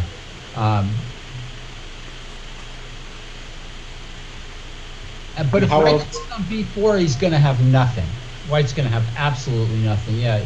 So he plays Queen E3. Oh, so there's a tacit draw offer going on now here. Knight D5, Queen G3, Knight B4. They're kind of, they want to save their energy for the weekend, or? I think the young players like to fight. They don't like to make draws. Yeah, you typically don't see this from people under, 16 years of age. Black has full compensation for a pawn no matter what he does, I think. Here, a lot of space right now. No castled king, yeah. Right now. I mean, it's very complex kind of play, though. So maybe Knight F6 to the other knight to D5, Nick? Yes, I agree. I think that's a great plan, and as you say, full compensation for the pawn. I'd prefer to have Black in this position. And that's despite the fact that White has the two bishops. So we're really all over the place tonight. And joining us soon will be Grandmaster Sam Shankland. That's great. Hey, Sam. Hello, how's it going? How's it going? Thank you for taking the time and hanging out with us on live coverage of the 2020 U.S. Cadet. Oh, my pleasure. Nice to be here. Awesome. How's where are you at right now? Are you in Bay Area? I'm right in now? Walnut Creek. I'm at home. Yeah. I've been at home now for months and months. This is not normal for me, but You sound very excited about. You sound very, very thrilled about it. Yeah, you get a little stir crazy, but a lot of people have it much worse than me, so I shouldn't complain. Well reasoned out. So jumping right into it, we're seeing Justin Wang against Robert You have a Schliatenko. link for the games that I can see?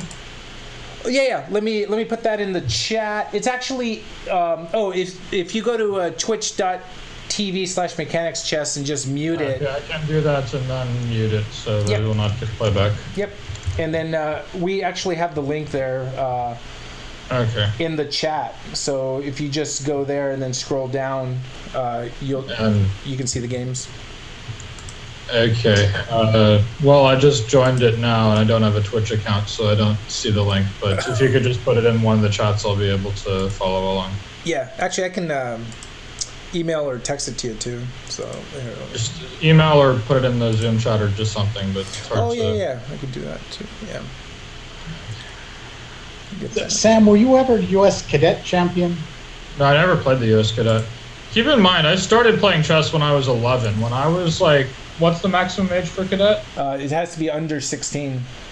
Yeah, like when I was 15, I wasn't even 2200 yet. I mean, I don't we were talking about that with in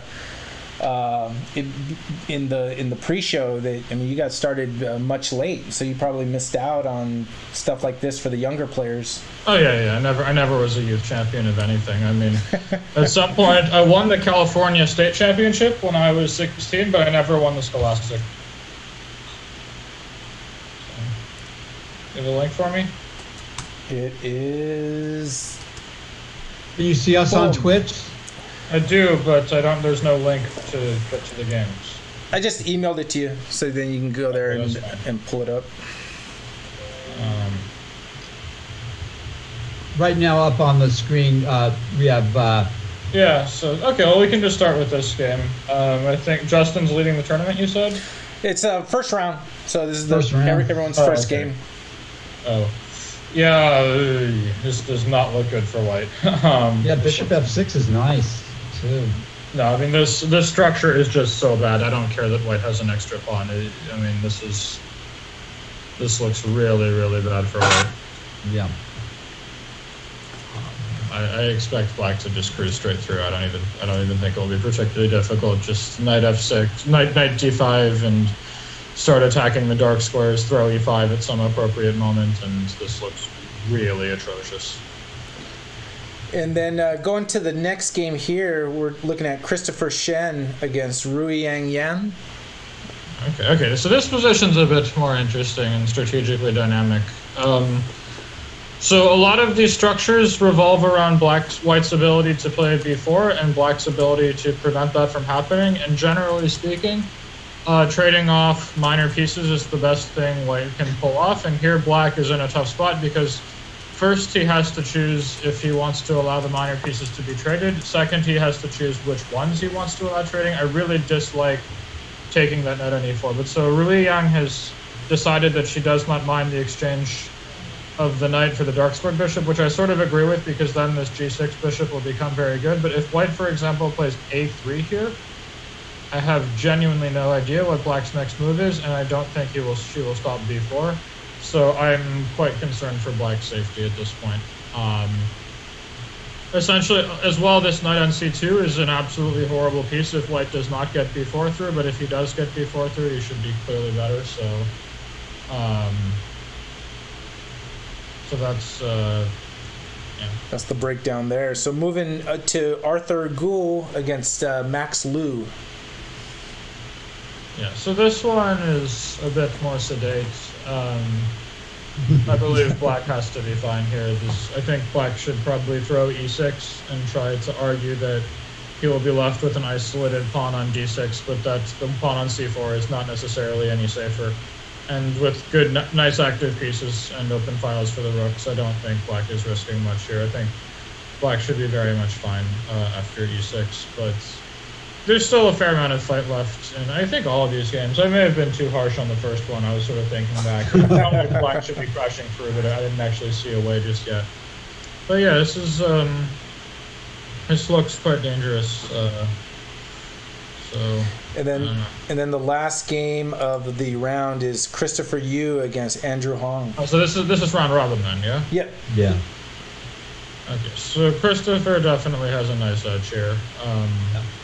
He has a little extra space in the bishop pair for approximately nothing, and while Black is still very solid, and as such, it will take a fair amount of effort to break him down, I do think he's just worse, and is going to suffer for a very long time.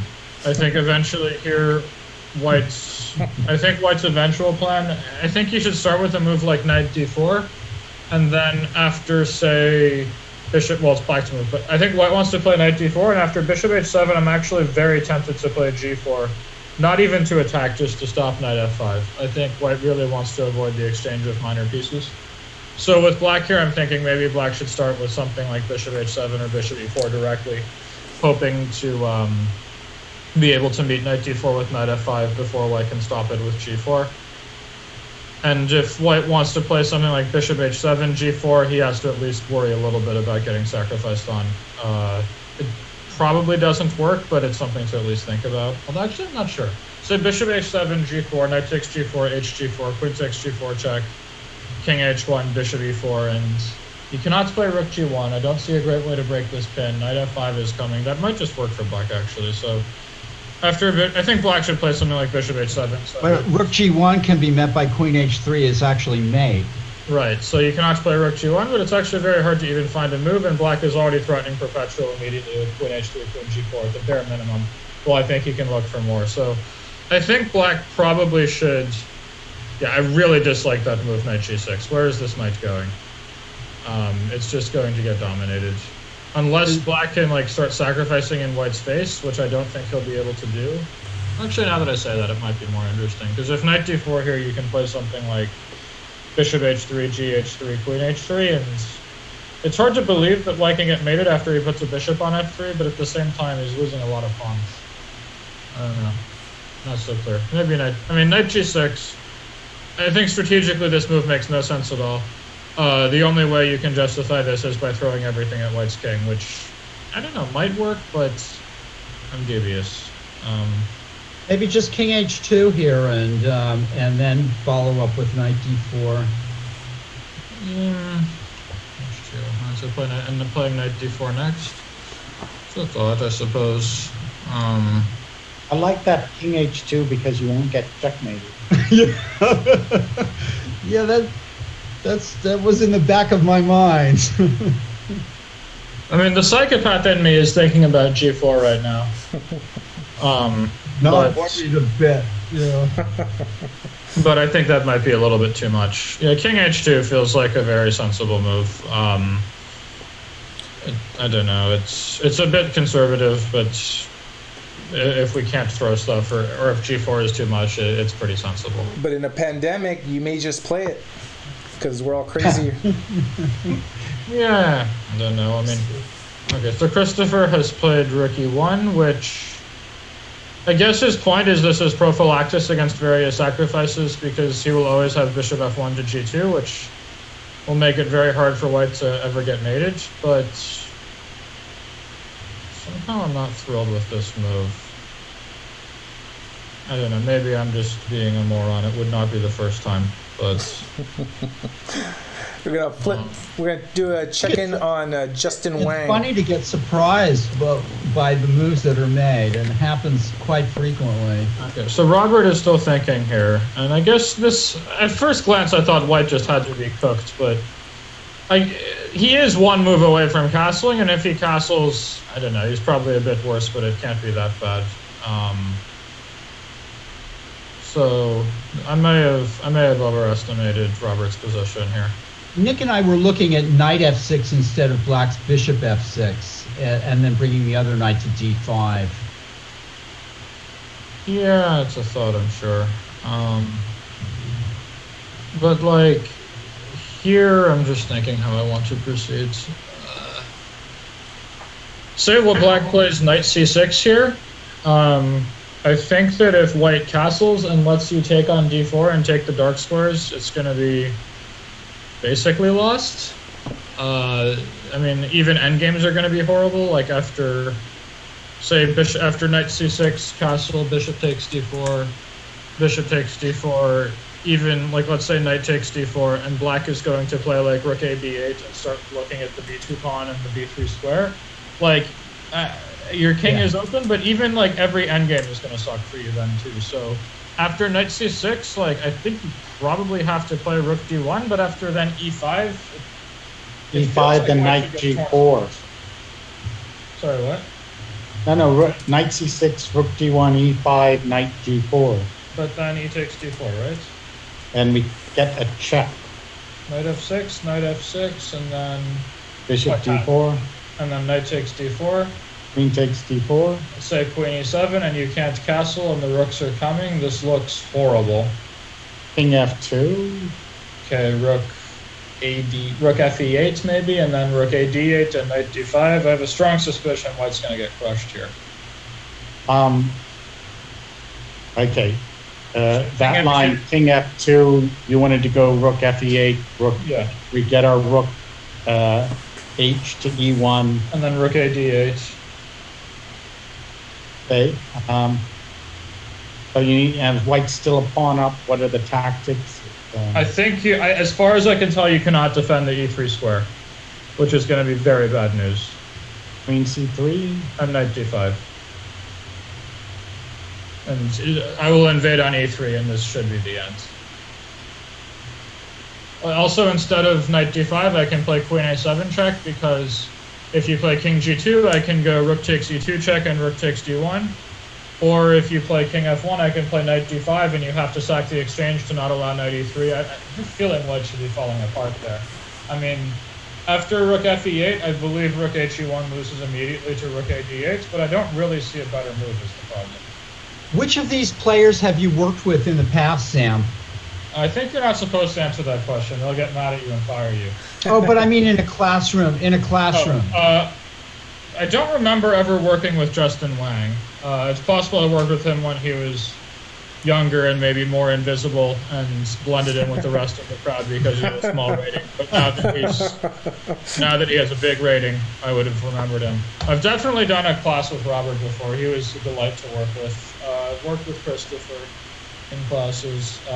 Who else is here? We got Rui. We know she's been in one of your classes. Yeah, she's been in a couple of my classes as well. So I've worked with a lot of these kids. They're good kids. They're promising. They're the American future. You're a terrific teacher. You're a horrible liar. We were just praising you as a coach, as a coach. Hey, tell us about your book. You have your second book out. Yeah, it's been out for a while now. Small Steps to Success, alongside Small Steps to Giant Improvement. I have a copy right here. You can buy it from my website. I'll ship it anywhere in America and sign it for you. And I put the link on the chat, so if anybody's interested. So because now I know they must order directly from you. Yeah, I mean, you can always order it from Quality Chess or wherever, or from Amazon or whatever. It's just going to be a little more expensive. It'll take a little longer to get to you, and you won't get a signature, so. Get that signed copy.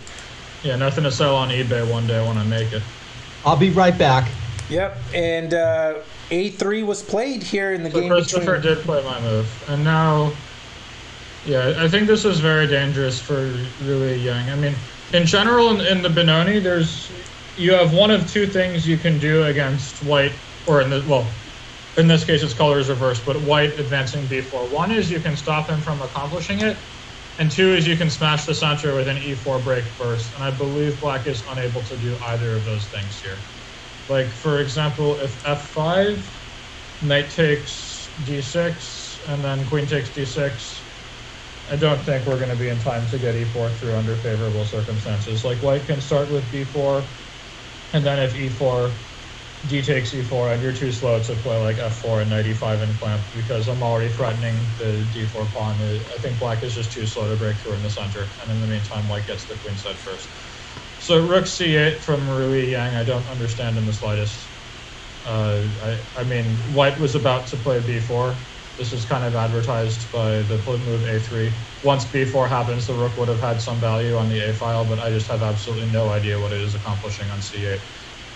This move, it looks to me like Rui Yang just did not know what to play and made a move just for the sake of making a move.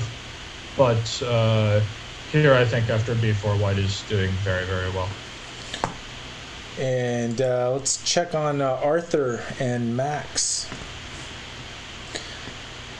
So Max did play E6 as I was proposing, and I think White would be a bit better here if the B pawn were back on B3, because then he could sort of argue that the D6 pawn is a weakness. But here I think C4 is no less vulnerable than D6, and Black is ready to follow up with something like Queen E7 and then or Queen E8, and then Knight E5 is coming, and Black is very much fine here. I think there's no doubt about that. Hey, Sam, so we have a question in the chat. Is Sam's second book a continuation of the first? What's the difference between the two? So the first book is about general pawn play, the premise that pawns cannot move backwards and pawns seldom move sideways. So choosing to double your pawns or change the structure in some direction, as well as choosing to advance a pawn and then wishing you could take it back later. These are permanent decisions that you may well come to regret.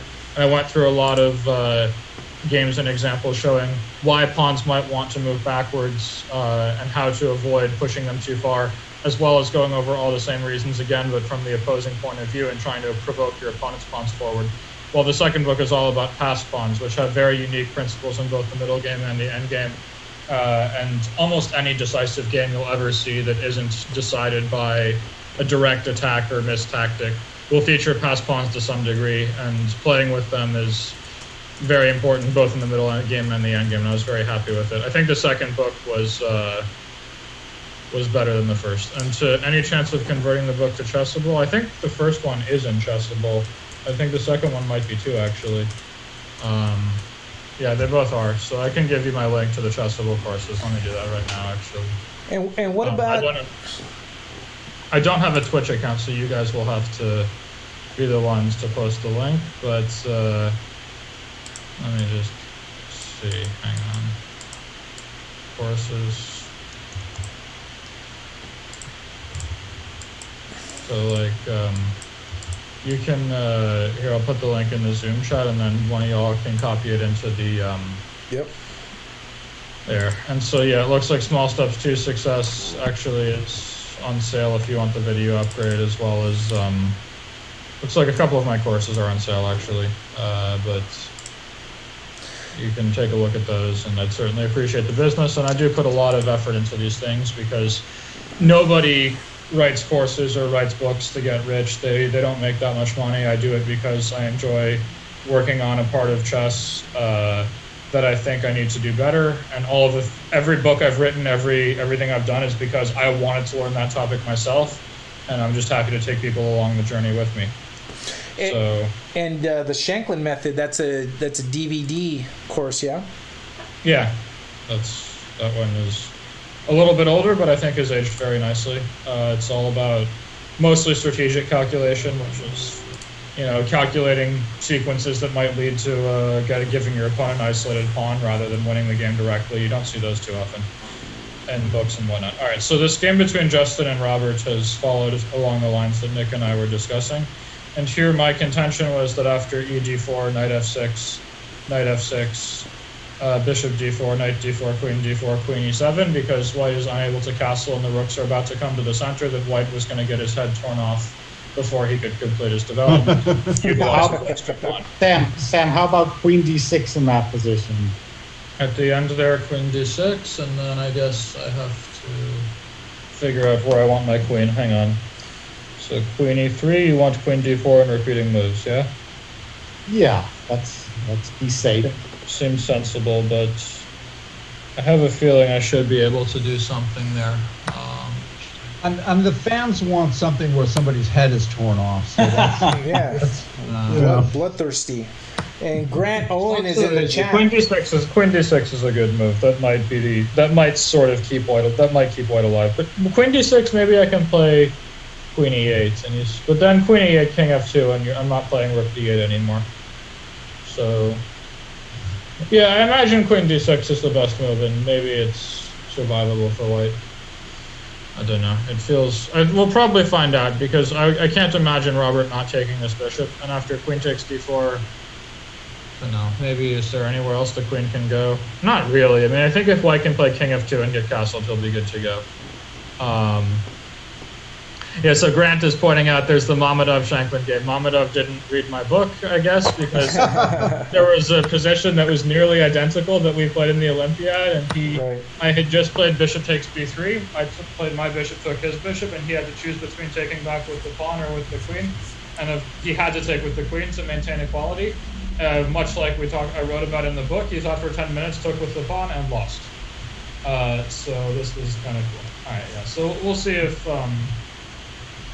Justin plays queen d6, but that's a lesson for you all out there. You need to read Sam's books. Actually, I was playing an extra rated game at Mechanics where I had triple pawns on my opponent, and I couldn't find a way to exploit it. And then after the game, someone was telling me, I said, I had triple pawns on my opponent, and I just couldn't find a way. And then he goes, yeah, Sam Shankland wrote that in his book. And I'm like, what do you mean? He's like, he said that if you can't exploit it, it's not a real weakness. It's hard. It's not a weakness unless you can exploit it somehow. And actually, there's a name for triple isolated pawns. They're called the Irish Pawn Center. It was made up by Anthony Miles. The Irish Pawn Center. Oh, that's such a bigoted statement, but that's okay. I know. It's also a very funny one. There it is, Sam. B4. Yeah, I think Rui Yang is going down pretty hard this game. I don't expect her to be able to offer much resistance at this point. It's just such a... I only think white's a bit better, but the problem is white's not only a bit better, but the position is such a nightmare to play for black, and for white you could basically train a monkey to make his moves. It's interesting. She missed a chance to play knight b4 earlier. Actually, let me go back to that point in the game, because we were sort of talking about that, right? It was here. Instead of bishop f5, black could have played knight b4. You're saying knight b4, yeah. That seems like a very sensible move. Here, yeah. Yeah. That looks like it would have been a good decision. Strong move, yeah. Yeah, black should be fine there. Now, Sam, that was Abel's move. That was Abel's move. I actually discovered that. I don't know how I did that. Yeah. Well, it's not rocket science, but it's a good move. Going back to Christopher Yu and Andrew Hong. Yeah. So here, Andrew, if Christopher is allowed to take on f5 and then play g4 and kick black's queen away, I think black is, essentially here the way I see it is if white can get f4, g4 and push black's pieces back without anything happening to him, white's just going to win the game. But that's a bit easier said than done, because whenever you start playing g4 and f4, before black's pieces are forced backwards, he has options to sacrifice them. And I'm worried that could happen. But, for example, after rook ae8 here, if white were to play something like, say, knight takes f5, queen f5, g4, and black goes queen d7, I think, if white plays, I don't know, queen d2 or whatever, black is very likely to simply chop on e3. And after f takes e3 back, go h5 and break apart the king side and sack on h3. And I don't think white was in time to consolidate the position, so it may take a more patient approach. I'm actually not sure why I want to chop that bishop so bad. It's in danger of getting trapped. But black should probably play rook. I mean, the way black is played, he cannot really think here. He must play rook ae8. There's no other move that makes any sense at all. So it's very tense here, situation. Yeah, I mean, black is running some strategic risk. If white is able to get g4, f4 in, he's basically winning, but I still think white's a long ways off of pulling that off. It's not going to be easy to do. What about for white trying to engineer the exchange of queens after that? Oh, sorry, it switched it. I don't really like that. I mean, I would rather play g4, push black's queen back to d7, and laugh at her. Right. So Robert and Justin are following along the lines that Nick was discussing, and here I think if Robert wants to play queen e3, I believe white's just going to have to make a draw with queen d4, but I'm just trying to figure out if there's some way to avoid a premature end to the game, but I'm not sure. I mean, I was thinking about maybe playing queen d4, queen h6 to stop white. But he can still castle. I think if black wants to continue the game, he could consider meeting queen d6 with queen b7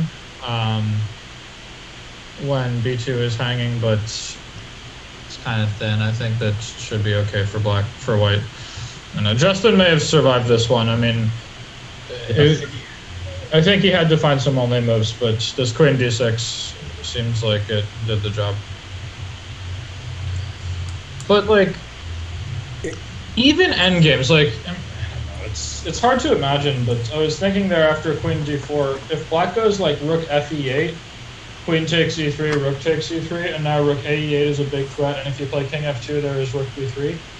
Even this endgame, even with a pawn less, I still kind of prefer black, but it can't be that bad. And sorry, I had switched over to Arthur and Max. Yeah, this is fun.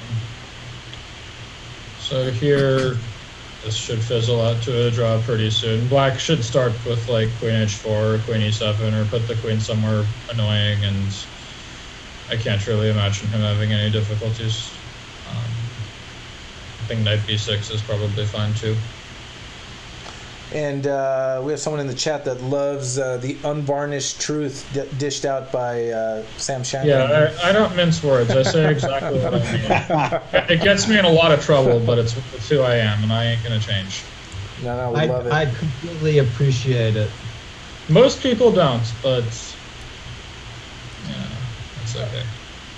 Actually, it's a bit of a tradition here on the chess analysis here. We call it as we see it. Yeah, you dish out the truth yourself, Paul. If I can see something. There's one time I remember when I was a kid when Malinsky was working at mechanics and he dished out the truth for me when I messed something up. He was organizing a tournament. I was like 1800 or whatever. And on ICC at the time, if somebody forfeited a game, you wrote I to 0 instead of 1 to 0, but of course in real tournaments you would write 1F, 0F. Yes, right? Yes. And so I wrote this I to 0, and then the guy got paired the next round because he thought it was 1 to 0, and Malinsky calls me in, and he just looks at me, he's like, what is this dots on top? I don't read Hebrew. And I was just like, it was hysterical. But, look at this move, knight h4. I really... No, the thing about that is it feels like the rook on a8 absolutely must go to e8. There's no other semi-reasonable square for it. Well, that knight did not necessarily have to go to h4. It could have gone to f4 or e5, depending on how the game proceeded. I think black should have started with rook to e8. I guess here his point is that if white takes on f5, he can take with the knight, which I suppose is a bit annoying for white, but I'm not thrilled with that. Additionally, it means that white can play bishop f4, which might be a useful defensive move. One thing I'd really like to do is play f3. I can't do it now because the bishop is hanging, but if I go bishop f4, then rook e8, I guess.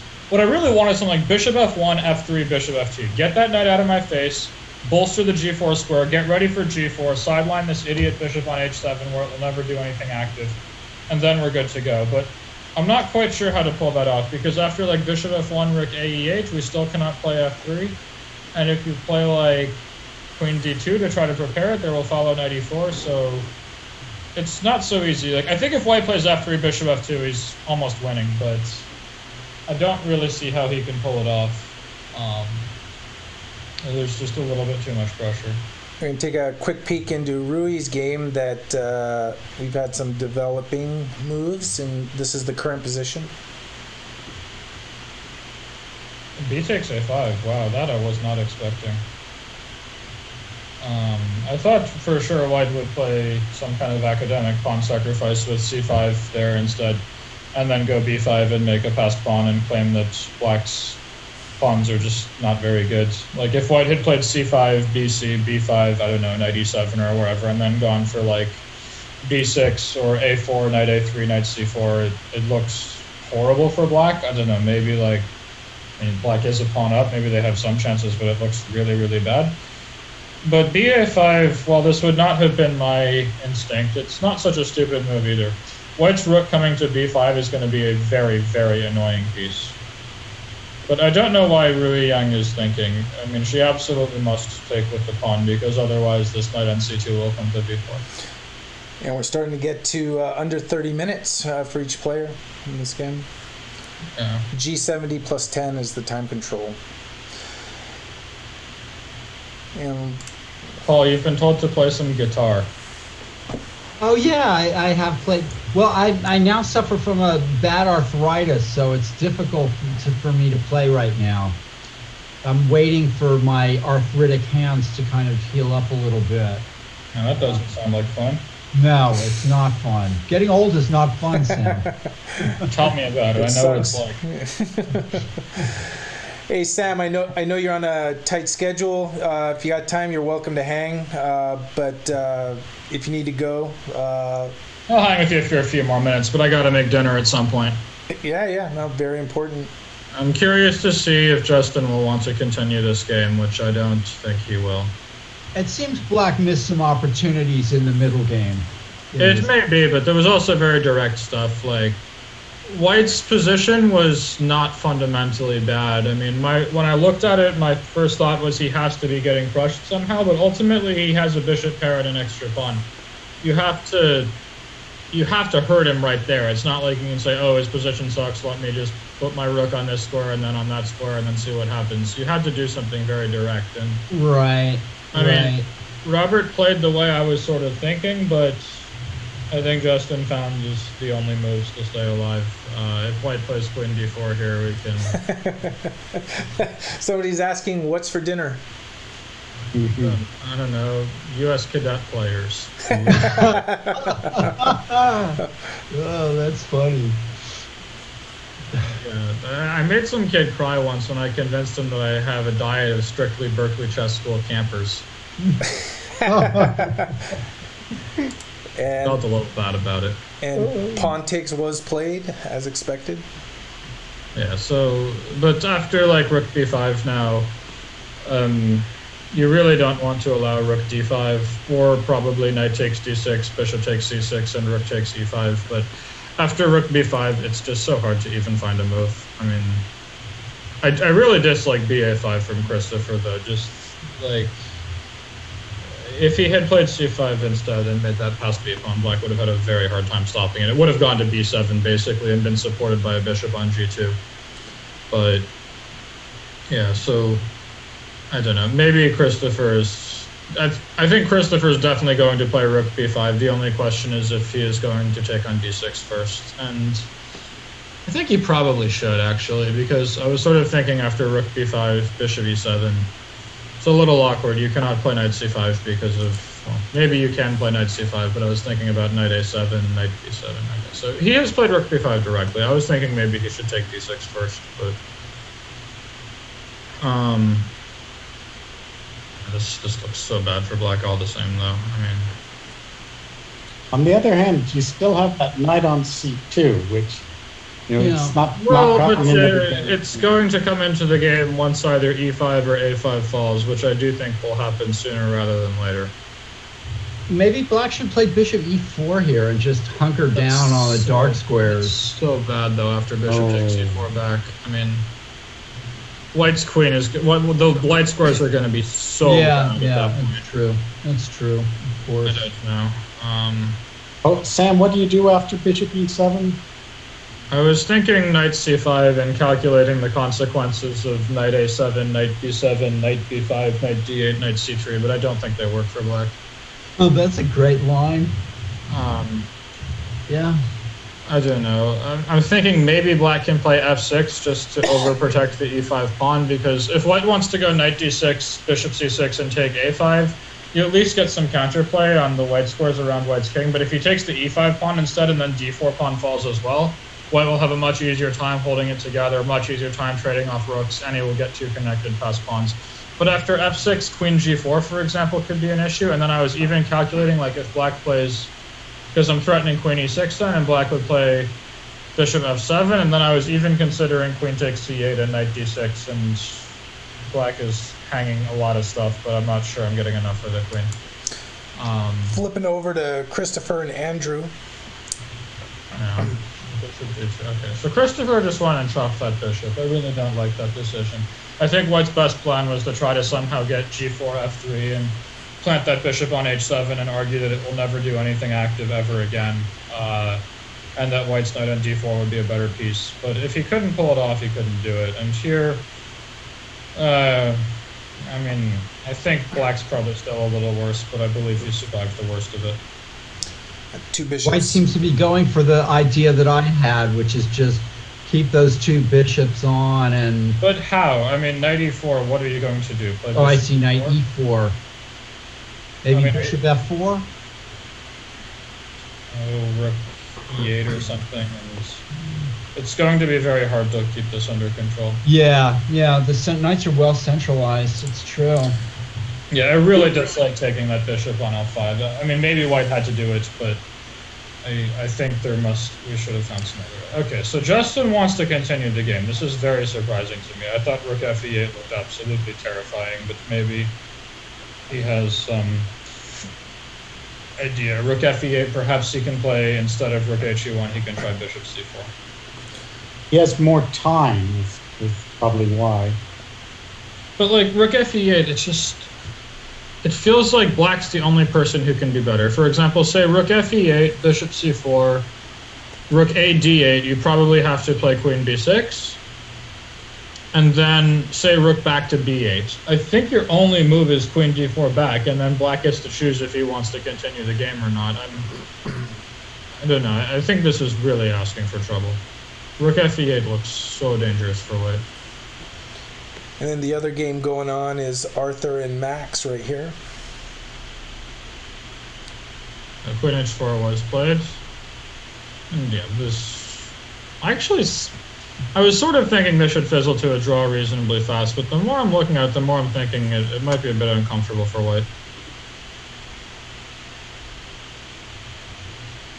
You Alekhine players take heart. People are playing the Alekhine now? This game's out of Alekhine. Oh boy. This is an Alekhine defense. People shooting themselves in the foot by not learning to play real chess. I remember Sam came to Mechanics to do commentary, and someone played the St. George and won. Sam, do you remember when Wesley So you accompanied Wesley So to the Mechanics? Yeah. And he gave a lecture, and so he was demonstrating one of his games. And when he was black, and it went e4 and e5, and he said, "This is the best move." I mean, the sad thing is he's probably correct. I mean, c5 has a special place in my heart, but e5 and c5 are clearly the best moves. There's no doubt about that. And much as I hate to admit it, I do believe e5 is the better one. But I found it just remarkable that it just kind of came out, you know, in the natural course of things. Like, this is black's best first move is e5 to e4. Sadly, he's right. I mean, Sicilian is pretty cool. It's just, it breaks my heart that none of the, like, 2,800 guys will play it, and nobody will invite me to any tournaments to play it against them. But, you know. Well, Magnus plays the Shevchnikov variation. He did for a while, but he's like the only guy. I mean, NVL does his Nightork, but for the most part, you just see a bunch of chickens playing e5 every single game. Do you have any upcoming events, Sam, that you're playing? You tell me. I mean, I have the U.S. Championship, the online version, but yeah, you know, I really want to play like real chess, you know, classical and over the board, but I guess, you know, the powers that be have decided that's never going to happen again. So it feels that way for sure. Let me flip over here. And F5 by Rui. Okay, so... So she took on e4 and played f5. I mean, if you're going to take on e4, this is the consistent follow-up, but it still looks utterly horrendous. For example, white can consider taking on c6 and then playing queen f3 to get this queen to d5, and black's position probably will fall apart very quickly. So, Interesting.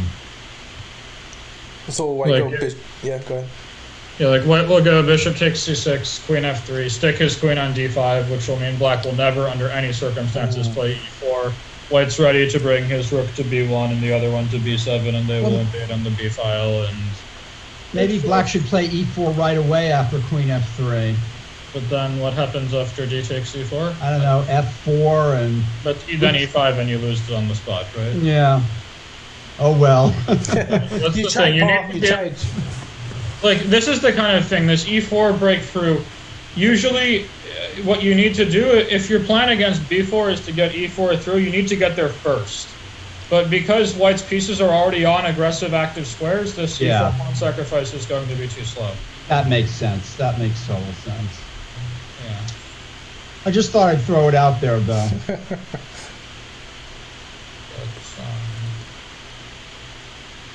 So let me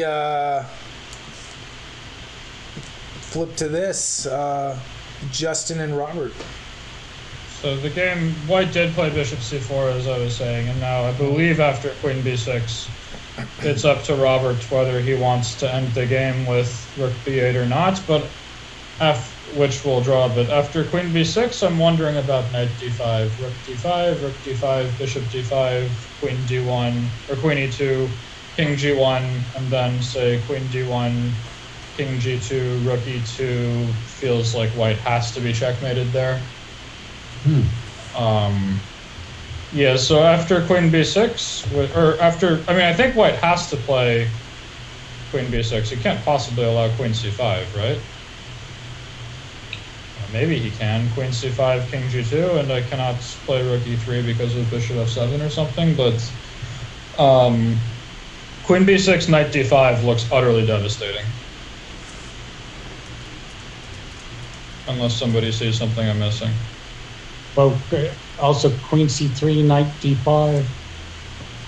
Well, I was thinking then maybe you can play queen a3, but no, that also looks very bad. Queen c3, knight d5, is there any difference? Not really, but I can see. No, I mean, yeah, I think Robert's just winning after knight d5 comes next, right? Andy Lee says hi in the chat to Sam. Hi, Andy. How's it going? How's it going, Good to hear Andy? from you. But yeah, as far as I can tell, queen b6, knight d5 is lights out. Queen c3, knight d5, I'm less convinced, but it does look very powerful. So white's maybe overplayed his hand here. Certainly looks like it. He had 25 minutes more on the clock and he thought he'd try to win, but he's just landed in trouble. Yeah, but I mean, his position was so dangerous. I mean, at some point, you'd rather have a good position than more time on the clock. But yeah, just trying to see, is there any way white can keep this game going? How about something like queen c3, knight d5, queen d4? Queen back to knight e3, right? Well, you can play queen takes d8, but no, you should definitely lose that with the king being so open. No, this is... I think knight d5 is coming and this falls apart very fast. And then flipping over to Christopher's game, it's slowly progressing. Yeah, So what happens after knight e4? Big drawski? Or is white planning like queen c2 or something? So he has... No, that doesn't work. Knight d4 or whatever. No, I mean knight e4. I don't think white will be able to preserve his bishop pair, and I think black should hold the game as a result. And bishop d5 played king h8. Yeah, I don't love that decision. I think white should have taken c6 and installed the queen on d5, but If for no other reason that it makes it easier to bring Rook B1 and Rook B6 to finish the game. I think that was probably the easiest way. But this still looks very good for White. Like, if he just plays Queen H5 or something, and Black can never play like E4. There's always some Bishop C6, Knight D4. And after Queen H5, like Rook B1 is coming next, and White is ready to invade on the B file, and it looks really, really bad. Also, Queen H5 threatens Bishop E6, which is a very simple threat, but might not be that easy to stop, because if Black plays like Queen F6, there could be Rook B6, and this pin on the Bishop would be very annoying. And Black's, I don't know, I mean, this position feels like it should fall apart. In general, when White goes like B4, and if you can get B4, the B pawn forward 2 squares in the Benoni without anything bad happening to you, you usually have a very good position. And the whole point of playing against the Benoni is to not let that happen. And in this game Works with to the wise. Arthur and Max, Arthur's really in the think tank here after Queen H4. This feels a bit uncomfortable for White. I think White should be able to equalize with a few precise moves, but it's not going to be that easy. I mean, I was thinking about, for example, C5 here, but after C5, Knight E5, say Queen G3, Queen takes G3, H takes G3, and then I was trying to calculate what happens after Knight D3, Knight B6, but it feels like White should be okay if he can find a few good moves. I have a feeling C5 should equalize, but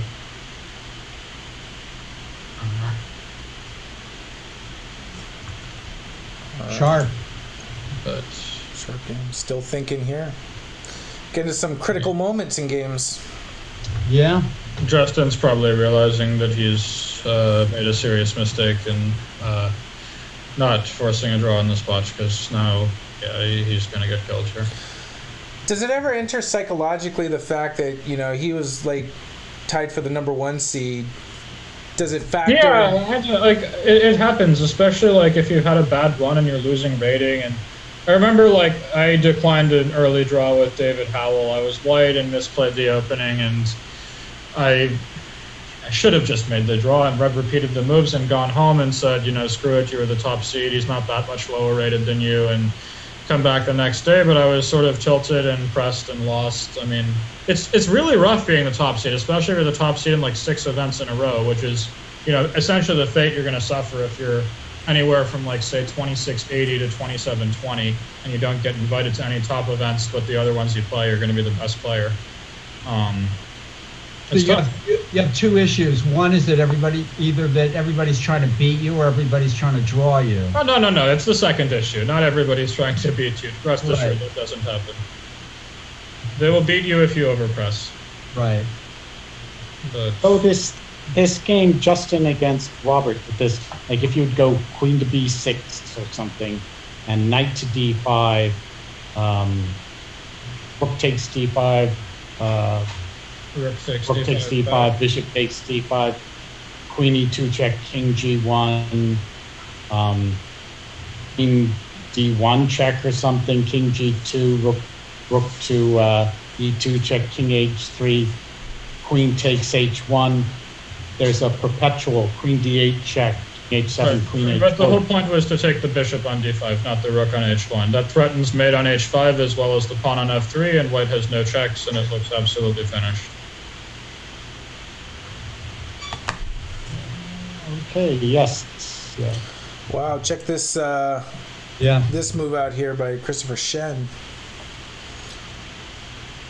Yeah, that's the move I said, Queen H5. And this extremely primitive threat of Bishop E6 is just incredibly annoying to meet, because the Queen really wants to stay in touch with the D6 square. And Rook F6, there is Bishop takes C6 and Knight takes D4 with a check on E8 at the end. So it's actually really annoying to stop Bishop E6. But there she goes, 97. Sure. This looks so bad.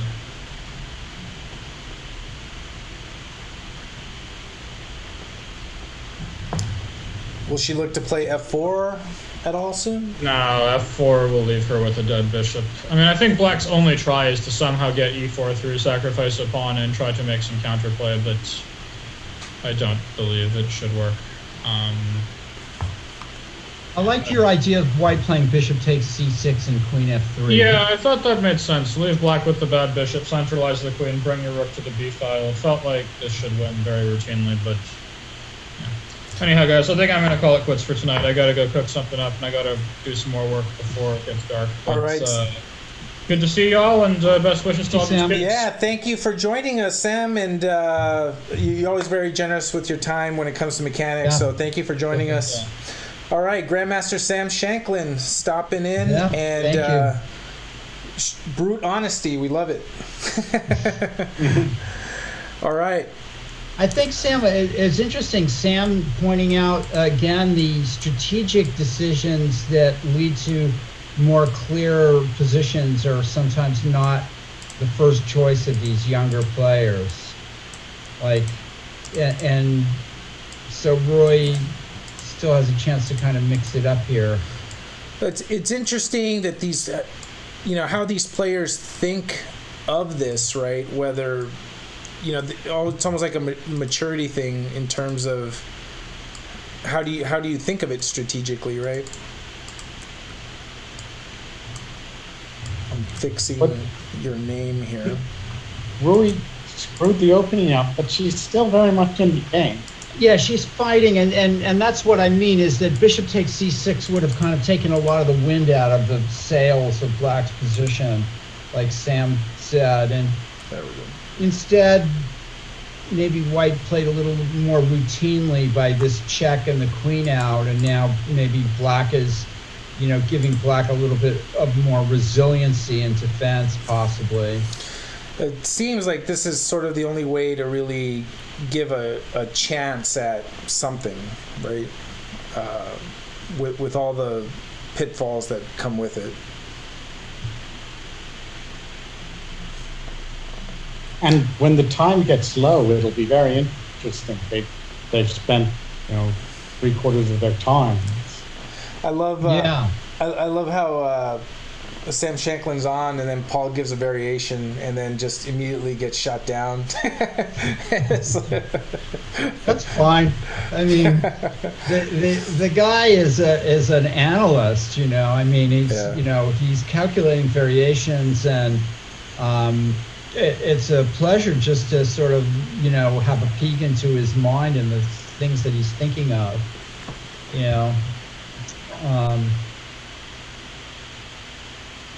And Nick as well, the mixture of tactics and strategy that, you see with grandmasters and sort of their way of thinking is just, it's wonderful and to watch. F Pon is in the chat saying Shanky's from another planet, and and Justin Wang and Robert Shliaktenko drew their game. Wow, that was a difficult position for Justin. So yeah, so what happened? So yeah, we were practically thinking this was a loss for white. They repeated moves right here. And Sam was wondering what about knight d5 there as being a winning move for black. So I guess just Robert didn't play it. He did not play it. Yeah, interesting. Yeah, he repeated Very moves. Interesting. So he took the draw. So that game is in the books. Justin Wang and Robert Shliaktenko drew their game. Let me go to Christopher Yu and Andrew Hong here, which looks interesting. Well, there's some centralized knights. You've heard of centralized pawns, but centralized knights. Yeah. Good night. Good knights.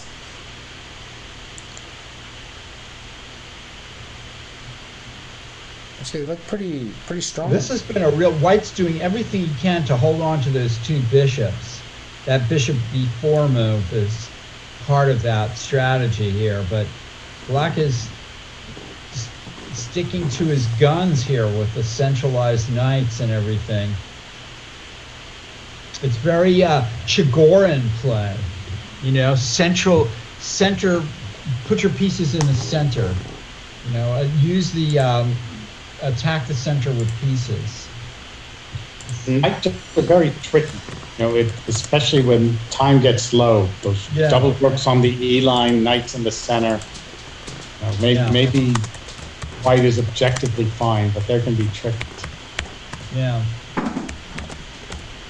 And we may have a guest on. We might get Robert Shliaktenko, and maybe he can tell us about the ending of that. Yeah, possibly. That'll be interesting to hear it. Since Sam was convinced that he missed a win there when he agreed to a draw. Actually, I'm not going to blame it on Sam. We all thought the same thing.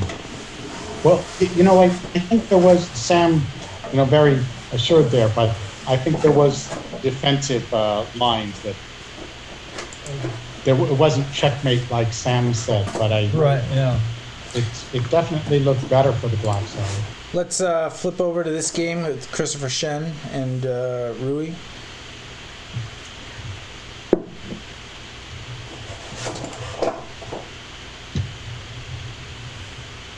I think Rui has gotten herself, you know, sort of a little bit. I want to think that she's got herself into the game a little bit. I'm not sure that she has, but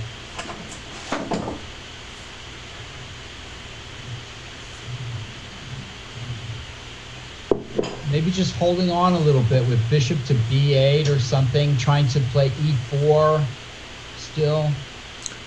Tough position.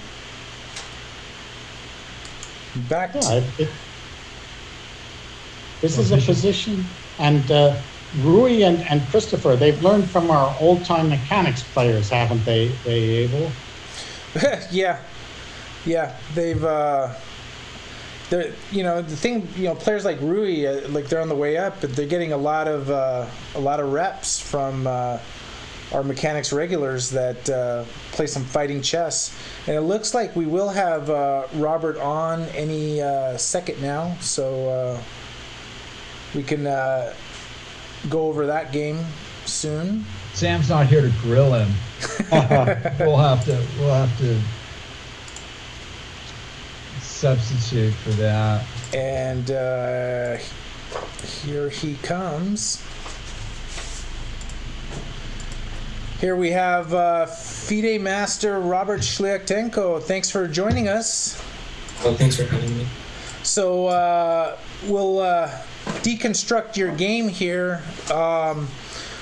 What did you think of the ending of the game? The very end, well, you know, I was thinking either rook b8 or knight d7, but then after the game he pointed out to me, I have this nice knight d5 tactic, and it looks like black is doing well. Because Paul, do you want to? Well, I think that's what Sam Shankland, who was on here, was saying, that knight d5 at the end there would have. Sam said it won the game. It won the game. Yeah, well, he thought you were a little better. Yeah, it's actually a typical move, because if you go queen c3 instead of queen b6, there's also knight d5. Yes. Which I saw, but here I just completely missed it. Do you think about like the tournament as a whole in terms of what you're trying to accomplish in round one and pacing yourself for the rest of the tournament? Is that something that's part of your strategy? I mean, currently I'm not completely sure who I'm playing the next round. I'll prepare obviously, but I'm trying to take it one round at a time generally. And that's probably actually when I try to go in with a big goal, I end up doing badly. So I'm just trying to play chess. Okay, let me get your name in there. There we go. And do you want to stay with us for a little and check out some of the games, or do you got to get going and do dinner? Or? Yeah, sure. I would love to stay. Sure. Robert, can we just ask you about the final position? Let me go here. Yep. Since we've all been discussing your position with Sam and such, it's after Queen b6. Queen b6. If you had done knight to d5, Go back a move, Abel. I think. It looks like white's options are limited, and we're Right. wondering about the variation. Rook takes d5, rook takes d5, bishop takes d5. Oh, We back. need to. Yeah, back. So right here, this is good. Oh, I messed it up there. Okay. Yeah, and I end up taking Instead like of rook d5 b8. there. Instead of rook b8. Yeah, so knight d5, rook d5, rook b5, bishop b5, queen e2, I guess it goes king g1. Then I Yes. play queen g1, right, rook e2, and play king b5. Yes, and then you have to play something like queen to b8 check, king to h7, queen to f4, and certainly it's nicer for black, but what's going on there? Yeah, right now I can see a forced pick for black, but maybe. I mean, worst case scenario, I can maybe give a couple of checks and take on b2, and I'm slightly better. Yes. You're certainly better, but it's not a clear win at least. No, I felt there had to be something. I just didn't see knight d5 at all, at least in this position. Or was something you didn't consider, at the time. So that's after rook b d8, queen b6, then knight d5, Abel, I think. Yeah. Yeah. My curler was a very interesting position too. It seemed quite typical actually for this variation. I know black gives up pawn and then tries to play on the dark squares. But he defended somehow consolidated, and I always felt like I had to have something, but I could never find it. And I missed several of his moves. And you guys discussed the game after? Yeah, we just talked a bit. And He saw. Walter Brown is in the chat asking if you're a Lakers fan. Don't follow sports that much, but I used to have a T-shirt, I think. All right, let's flip to one of the games here that's quite interesting, I think, between Christopher Yu and Andrew Hong. We got knights just staring in the face right there. Two bishops against two knights.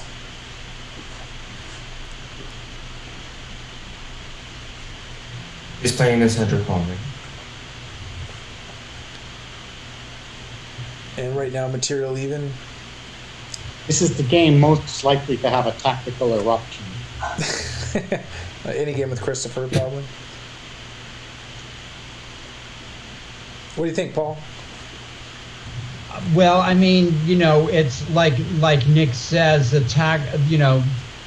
game is still liable to erupt in some kind of tactical problem here, so it's still not sort of resolved.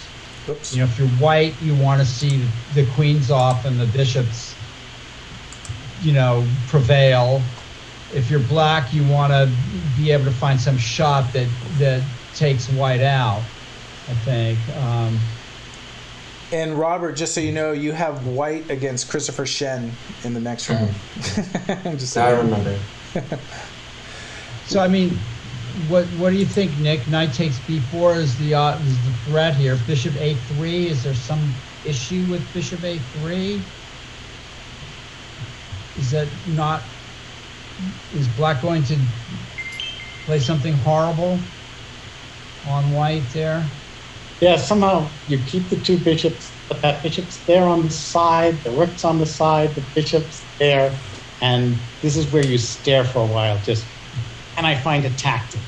Yeah. Maybe Robert can find a tactic for us.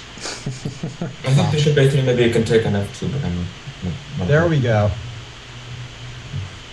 And then if rook e7, Queen queen takes. e7,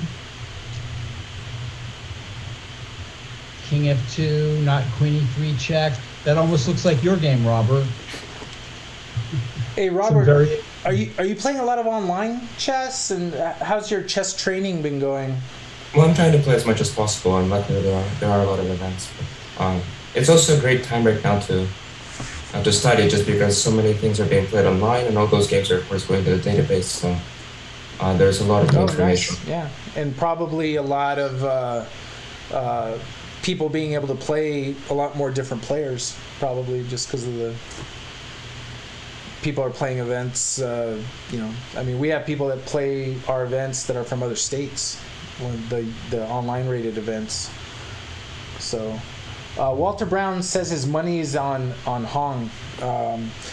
Wait a minute. Walter Brown said his money was on Robert. Yeah, on that's you, right. Robert. Right. He put all his money on you, and now he's changed his bet and it's put it on. Put it on. I think in this game, I think he's liking Andrew in this game here. Let's go to Rui's game here. Christopher Shen, who is Robert's next opponent against Rui here, and now Rui has brought the night back to where it started there on G8. Actually, it's probably the other night. It's probably the one from B8. I really want to click on E5 here. You would try for the break, or when you could.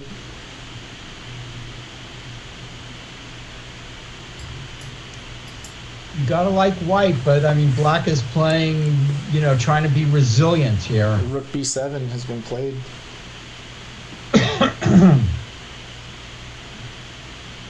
Are the forces closing in, or does she have defenses? Looks like it, but black is hoping for E4 and D3 at some distant future.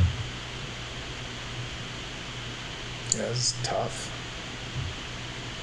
Right now, like 97, I'm not entirely sure how white should continue. That being said, I'm not entirely sure how black should continue thereafter that. So. Yeah, this is going to be a tough spot for That's the kind of analysis that I like. Not really sure what's going on here. Let's move to the next game. But that's the analysis you give. Yeah, it's analysis I'll give too. Let's go. Maybe. Oh, sorry. Maybe just rook c7 and. Then the other rook would come over, right? This game is entered peaking at Arthur and Max. Yeah, we're getting to the tight stages of the time control here. We're going to start approaching under 10 minutes.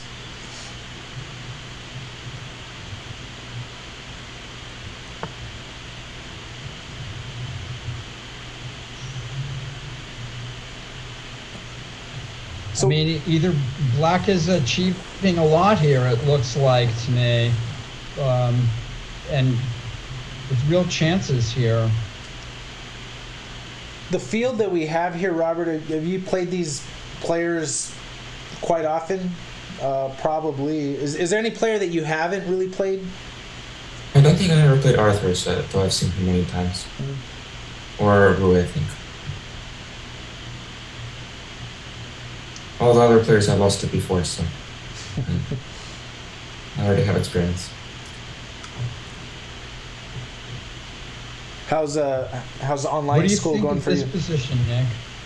Well, yeah, I mean, certainly black is threatening. Let's say rook to b1 and is played, and then where's the knockout? It's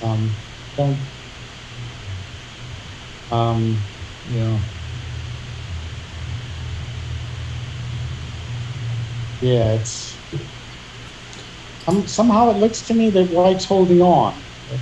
If the bishop can get to e3, it's somehow solid.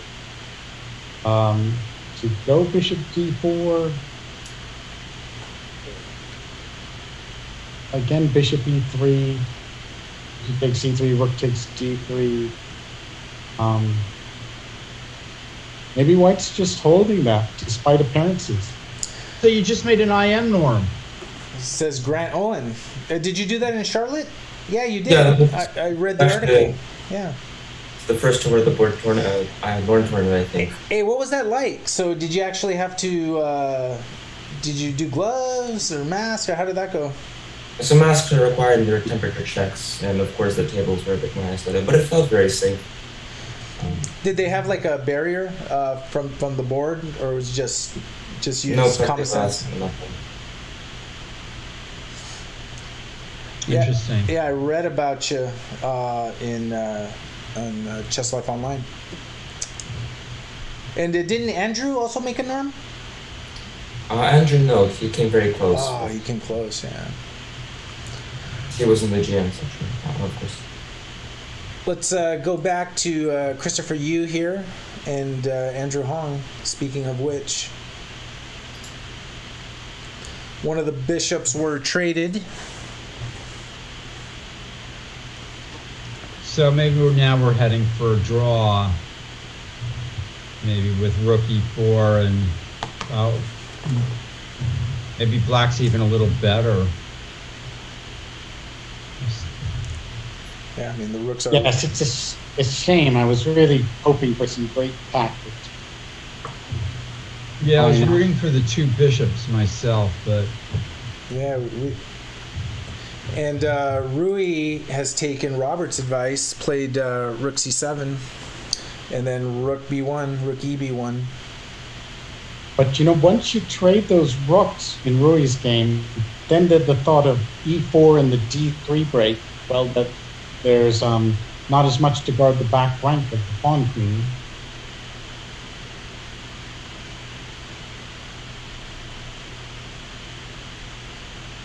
So her game could get very exciting.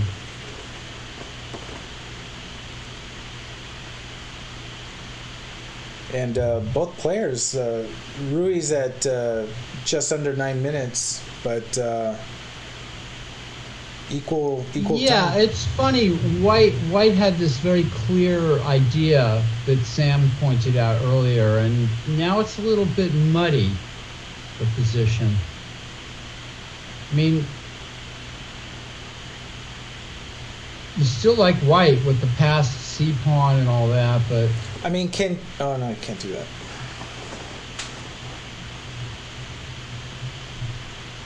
Black's position looks like it's ready to fall apart at any moment, but you never know. Yeah, I'm a bit optimistic about Black's chances. Yeah, Robert, I got to tell you, we're all rooting for Rui in this tournament. Oh, sorry. We want California, though. You're just going to have to get, over the course of the tournament. We're not going to whisper moves into her ear or anything, but we're kind of, hoping that she has a good performance. Whoa, look at that. My name's Judit Sztaray too. Queen c8 has been played. But Robert, Walter Brown has picked you to win the tournament. Really? The ghost of Walter Brown. What do you think of that move, Queen c8? Who is Walter Brown? So Walter Brown in the chat, reveal yourself. Is Walter Brown I think it's somebody that knows us all. Yeah. Definitely, but I'm not sure who it is in real life. So what does White do here?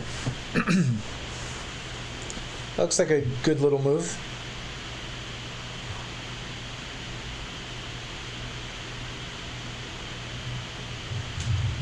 Or you can take the rook on c7. Yeah, I mean, where is that queen going? It's an odd move. It's an odd move, but it's an odd position. Yes. In a way. So I guess it provides defense to the f5 pawn, so black can play knight f6. I mean, that might be one idea.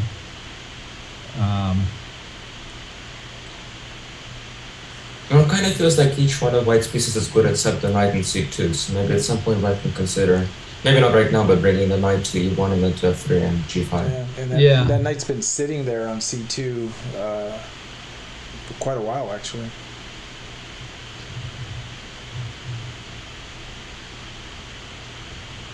And while she's thinking, let's peek at Arthur White's and Max. Better.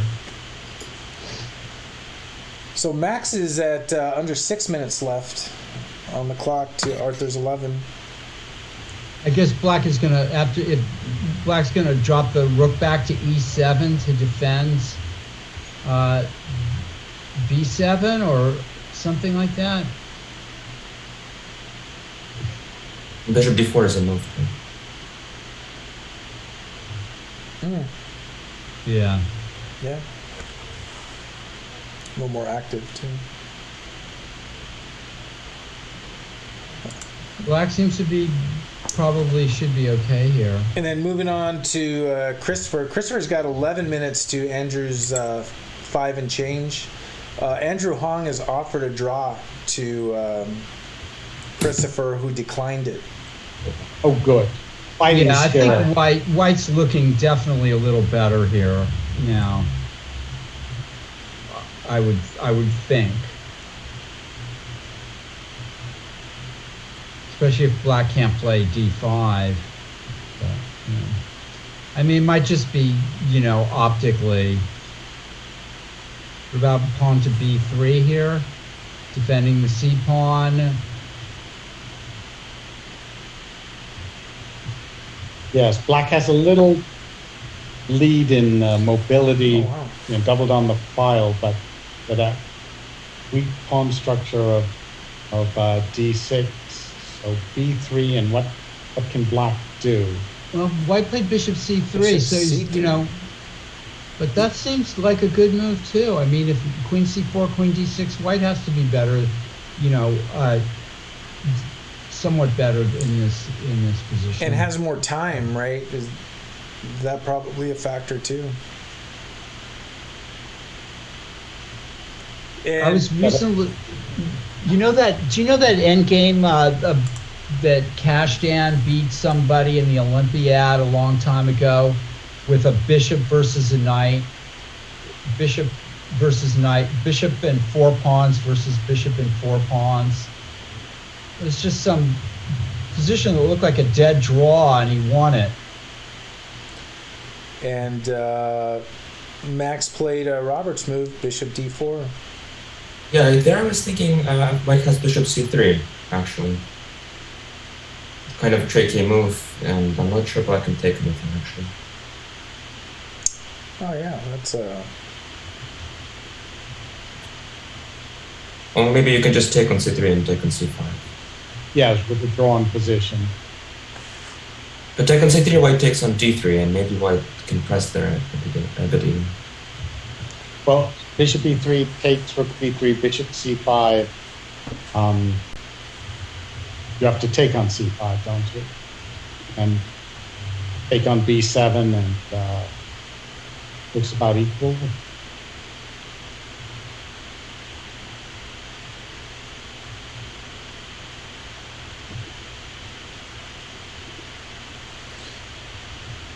Bishop C3, Bishop F2 check, King F1, Knight takes C5. And maybe Knight B6.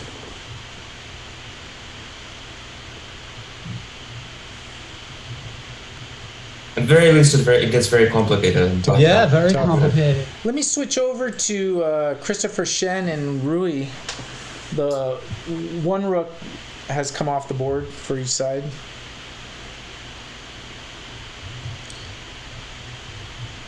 And you might be right, Paul, that in defense of the F5 pawn, to be able to play Knight F6.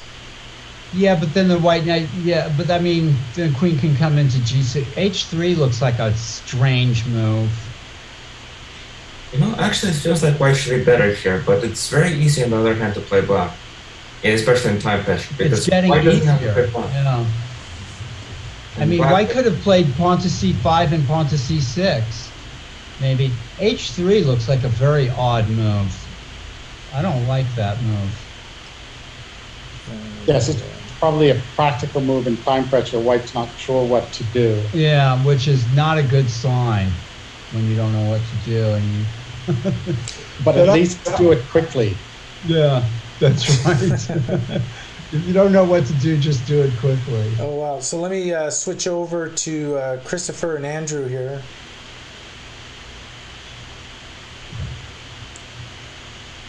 How's White looking here?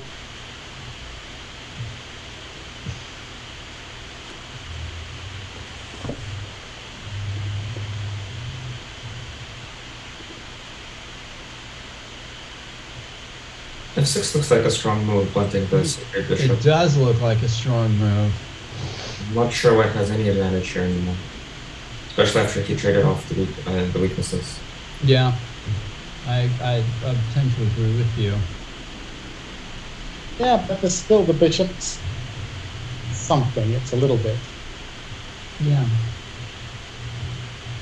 It's funny, if there were one pawn each on the queen side, it might be clearly better for white, but because there's two pawns each on the queen side, there's these odd, weird things about these endgames sometimes that you can't figure out which minor piece is better, and very small differences. And following this game here, Andrew is under 3 minutes. I'm going to go on record. I predict Christopher wins this game. It probably could take advantage of that time differential because Christopher's got plenty of time, almost 10 minutes. Plus, yeah. Oh, knight to d4 with that ugly check threatened. Wow, do you have to take it? I may have just lost my first prediction. But then takes on queen b3. Yeah, and then queen b7. Still not simple because black goes rook e2 down. And then you take another pawn, queen a7. Just take every pawn you can find. No, the black queen will be on b4, Paul. Oh, that's true, yes. Yes, yeah. And don't give away your queen, Paul. Andrew, under 2 minutes now. They do have a good increment. They have a 10-second increment, so... Robert, it's like you get a ringside seat at your opponent's, watching your opponent's play here. King h7. Ooh. So now rook d1, right? Black gets his minor pieces very actively, like maybe puts his rook on e2 and the queen on e4 or something. Then it should be holdable. Maybe bring the knight to d5 or f5.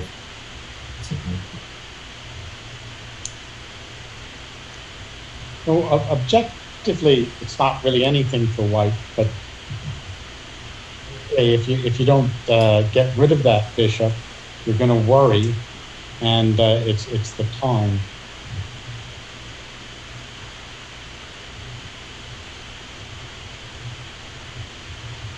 We're going to move like king h2. Robert, you're in Southern California? Yeah, Los Angeles. Okay. And let me flip over to Rui's game because Rui's opponent is in the Christopher's in the think tank right now, trying to figure out the best way to continue. Rui just under 4 minutes and Christopher approaching 5.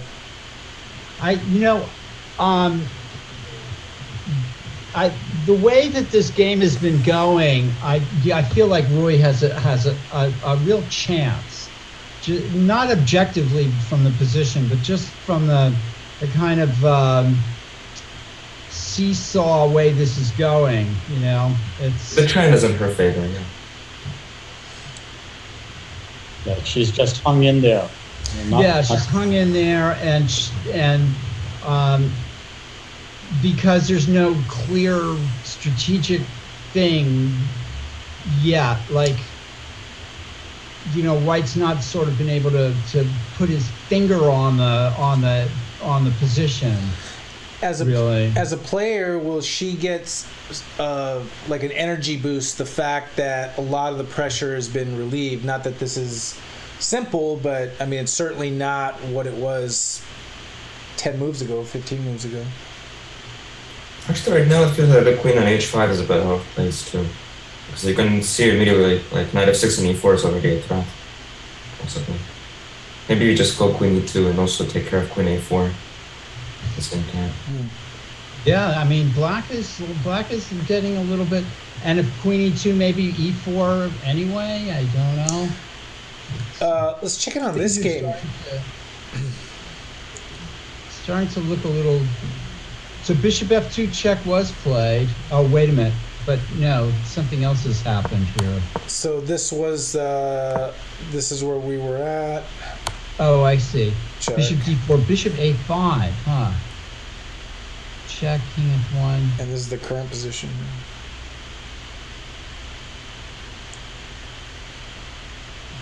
Crazy position with 1 minute on the clock. You see, I know. Max, and it's his move right here. 1.5 minutes on the clock. And in this other game, Andrew Hong's under a minute. Under a minute left against Christopher Yu. Usually not a good position to be in. Yeah, but black's not going to just hang something here. I mean... Right. And a 10-second increment. Although, of course, I could be completely wrong about that, you know. Now, isn't Max winning with knight takes c5? Yeah, the knight takes c5, knight b6, but... Oh, in the other game?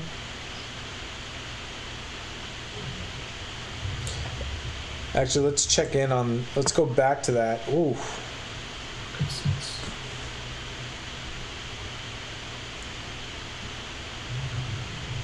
Because the idea is to sacrifice a piece and then play for the 2 rooks on the 7th rank or something, just for activity.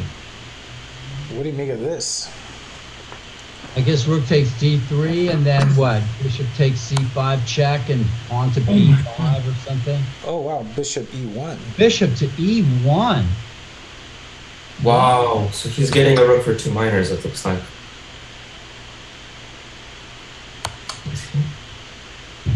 Is he? What happened He here? runs to c3. This looks like it was a mistake on black's part. Yeah, I think something went... Did something go wrong? Something went wrong here. Oh, wait a minute. My king d2. King Rook d2, F2. rook f2. King c3. Rook a2. I mean, black is going to have to win a piece. But things went wrong here. Yeah. Something went wrong. Yeah. And it seems Bishop E1. probably out of the time pressure. Yeah. This doesn't work.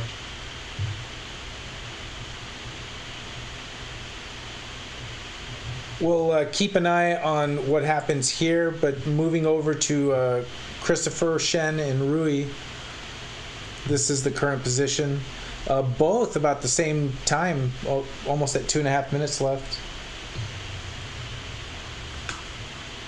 Rui has really gotten herself back in the game here, I think.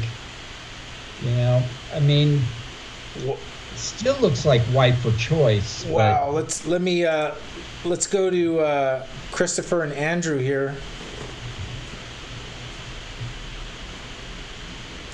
We're getting some action chess.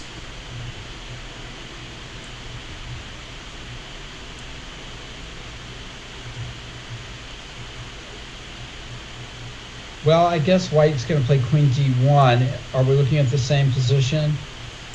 Rook e4 was just played by black. Right. Maybe white will play queen d1 rather than risk everything with queen f5. And What if rook d1, trying to trade queens like that? Yeah, or rook d1. That's interesting. That's a good looking move. Yes. And Arthur did win that game here against or black. Yeah, black missed. Yeah. He so played just king d1 and then on rook e2 bishop. Yeah, 2 pieces. He just self-destructed. Yeah, he self-destructed with bishop e1. He could have gotten some pawns for the piece. Good win there by Arthur. Moving over to Rui's game because the e4 has been played. Oh, Rui is taking the initiative. This is the kind of game that she needs to go for, on the kind of thing that where the strategy has, yeah, she's dealing with some concrete tactical stuff here. it's very hard to defend for white. Like, for example, e3, when she played rook d8, but it looks like things went wrong for white.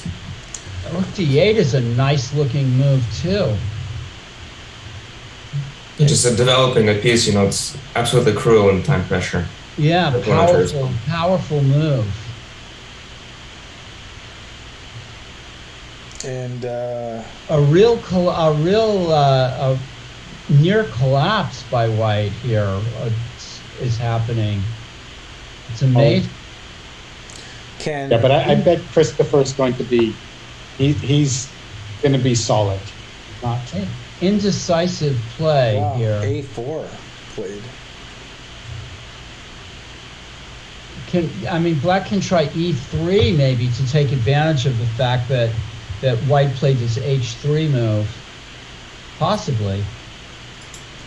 What about can e3 be played, and if bishop takes g3? Or taking on e3, back on e3 maybe, and then bishop g3. Something. I'm not saying that black is, objectively better or anything, but it seems like some chances have been created. What do you think, Nick? Well, e3, you shouldn't take on e3. That's right. Okay. Maybe queen f3 or something. Right. So I wouldn't actually do e3 that quickly because that makes the light squares a bit weak. And she didn't. She played queen e6. But yes, I prefer black now. It's more fun. Amazing. Yeah, all of a sudden it looks like white's under pressure. Like white's got to watch out. Nice thing that she's not making any concrete decisions that gives your opponent something to calculate. Because it's really difficult just to find a move here, and as soon as there's some kind of tactic, that you can do in time pressure, but just making a move. It's like black has more options for safe moves with the time pressure. Well, they're both trying to do that. Going to Christopher's game, Andrew Hong's at 24 seconds. This is the current position. Wow. What happened here? Yikes.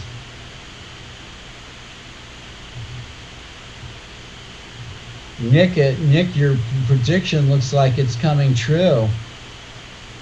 That due to the time.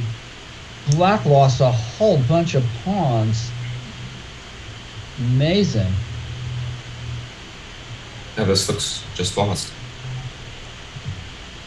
Yeah, and it appears the time pressure may have been a culprit. Let's see. You can even just go bishop a1 and you're up 3 pawns. Amazing.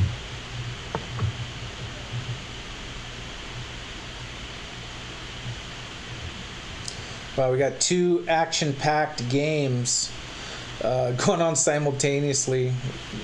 Keeping an eye on both. Queen f3. Kind of ugly, but maybe. Just to trade down.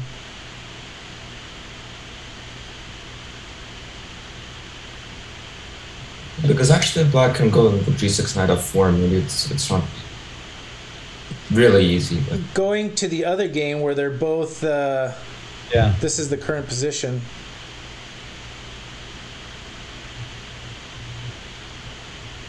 Rui at 30 seconds. I would say black is nearing a draw, maybe. I don't know. With d3, knight f5.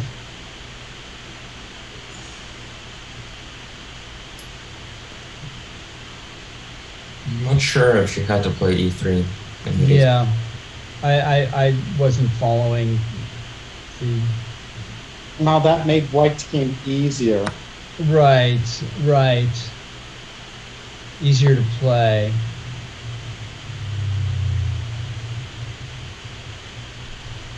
And we'll keep an eye on that. Flipping back to this game between Christopher Yu. Queen f3 was played. Oh, black is losing a piece now. Yikes. This has been a rout. Queen c6 might not lose a piece, but It's That's a nice move. Yeah, queen c6. And the bishop on c3, yeah. Still, you're 3 pawns down in a rook ending. Oof. This has been Just lost a piece. a brutal finish.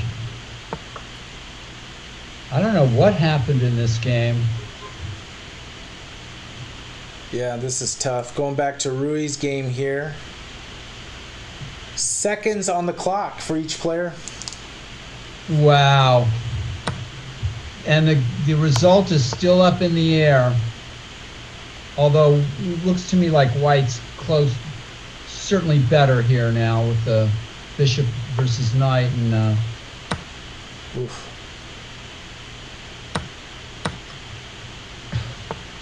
yeah.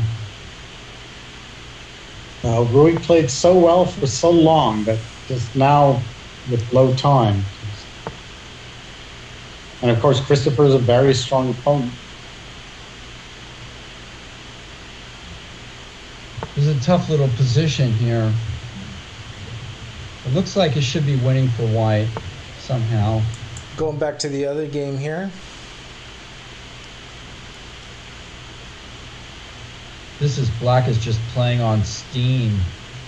Yeah, just trying to land a haymaker, but A piece and 3 pawns down, still fighting it out.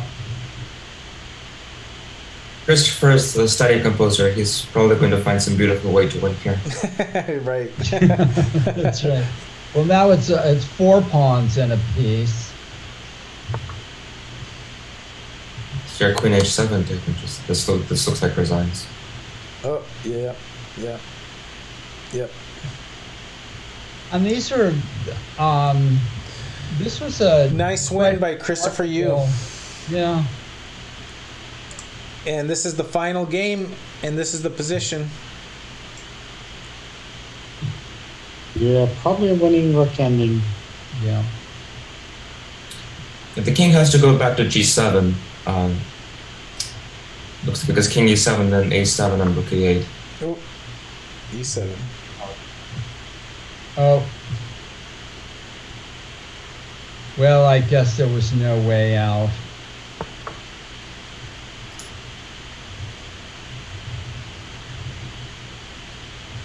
And that's the end.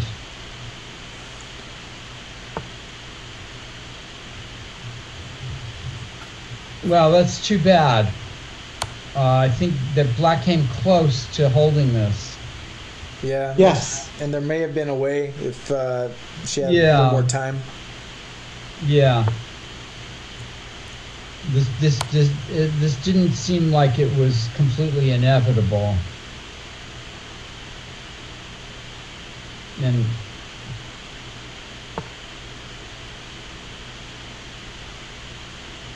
But there definitely was a good fight by both players.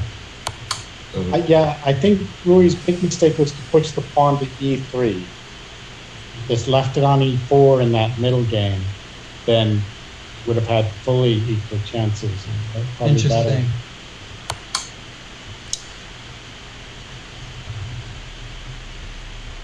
And then, yeah, King E5.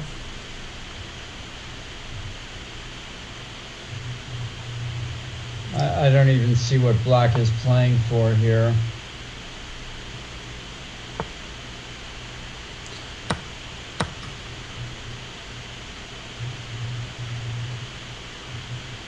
I'm hoping to use the G pawn as a distraction, but it just seems way too slow.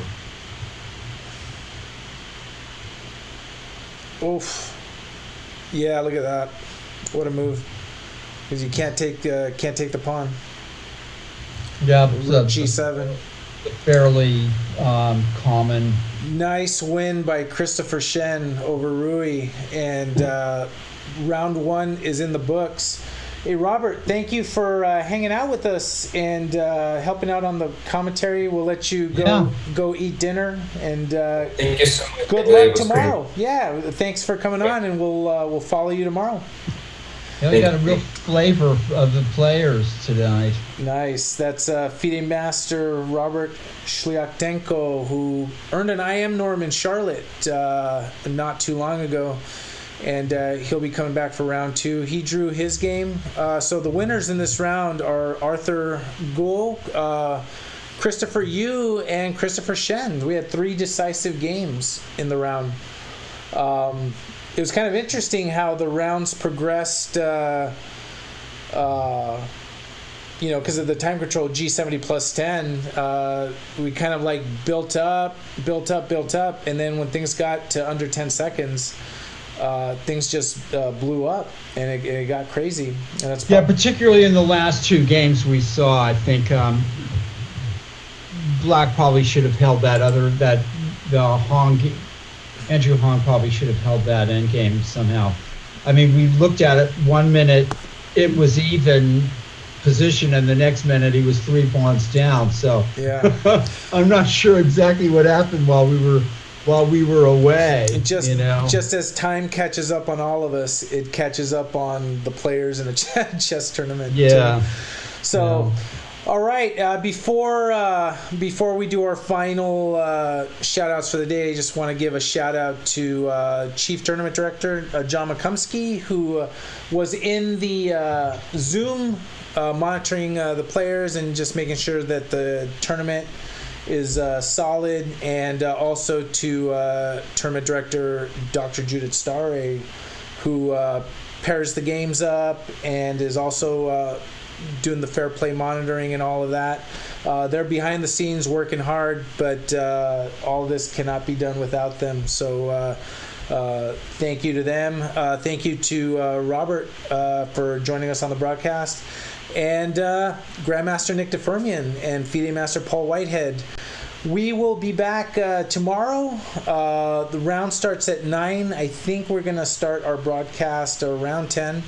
And different people are going to come and do the broadcast tomorrow. We'll have both of you at different times of the day, and Grandmaster Patrick Wolf stopping by tomorrow. So until then, good night, everyone, from the 2020 U.S. Cadet National Championship. We will be back tomorrow starting at 10 a.m. Good night, everyone.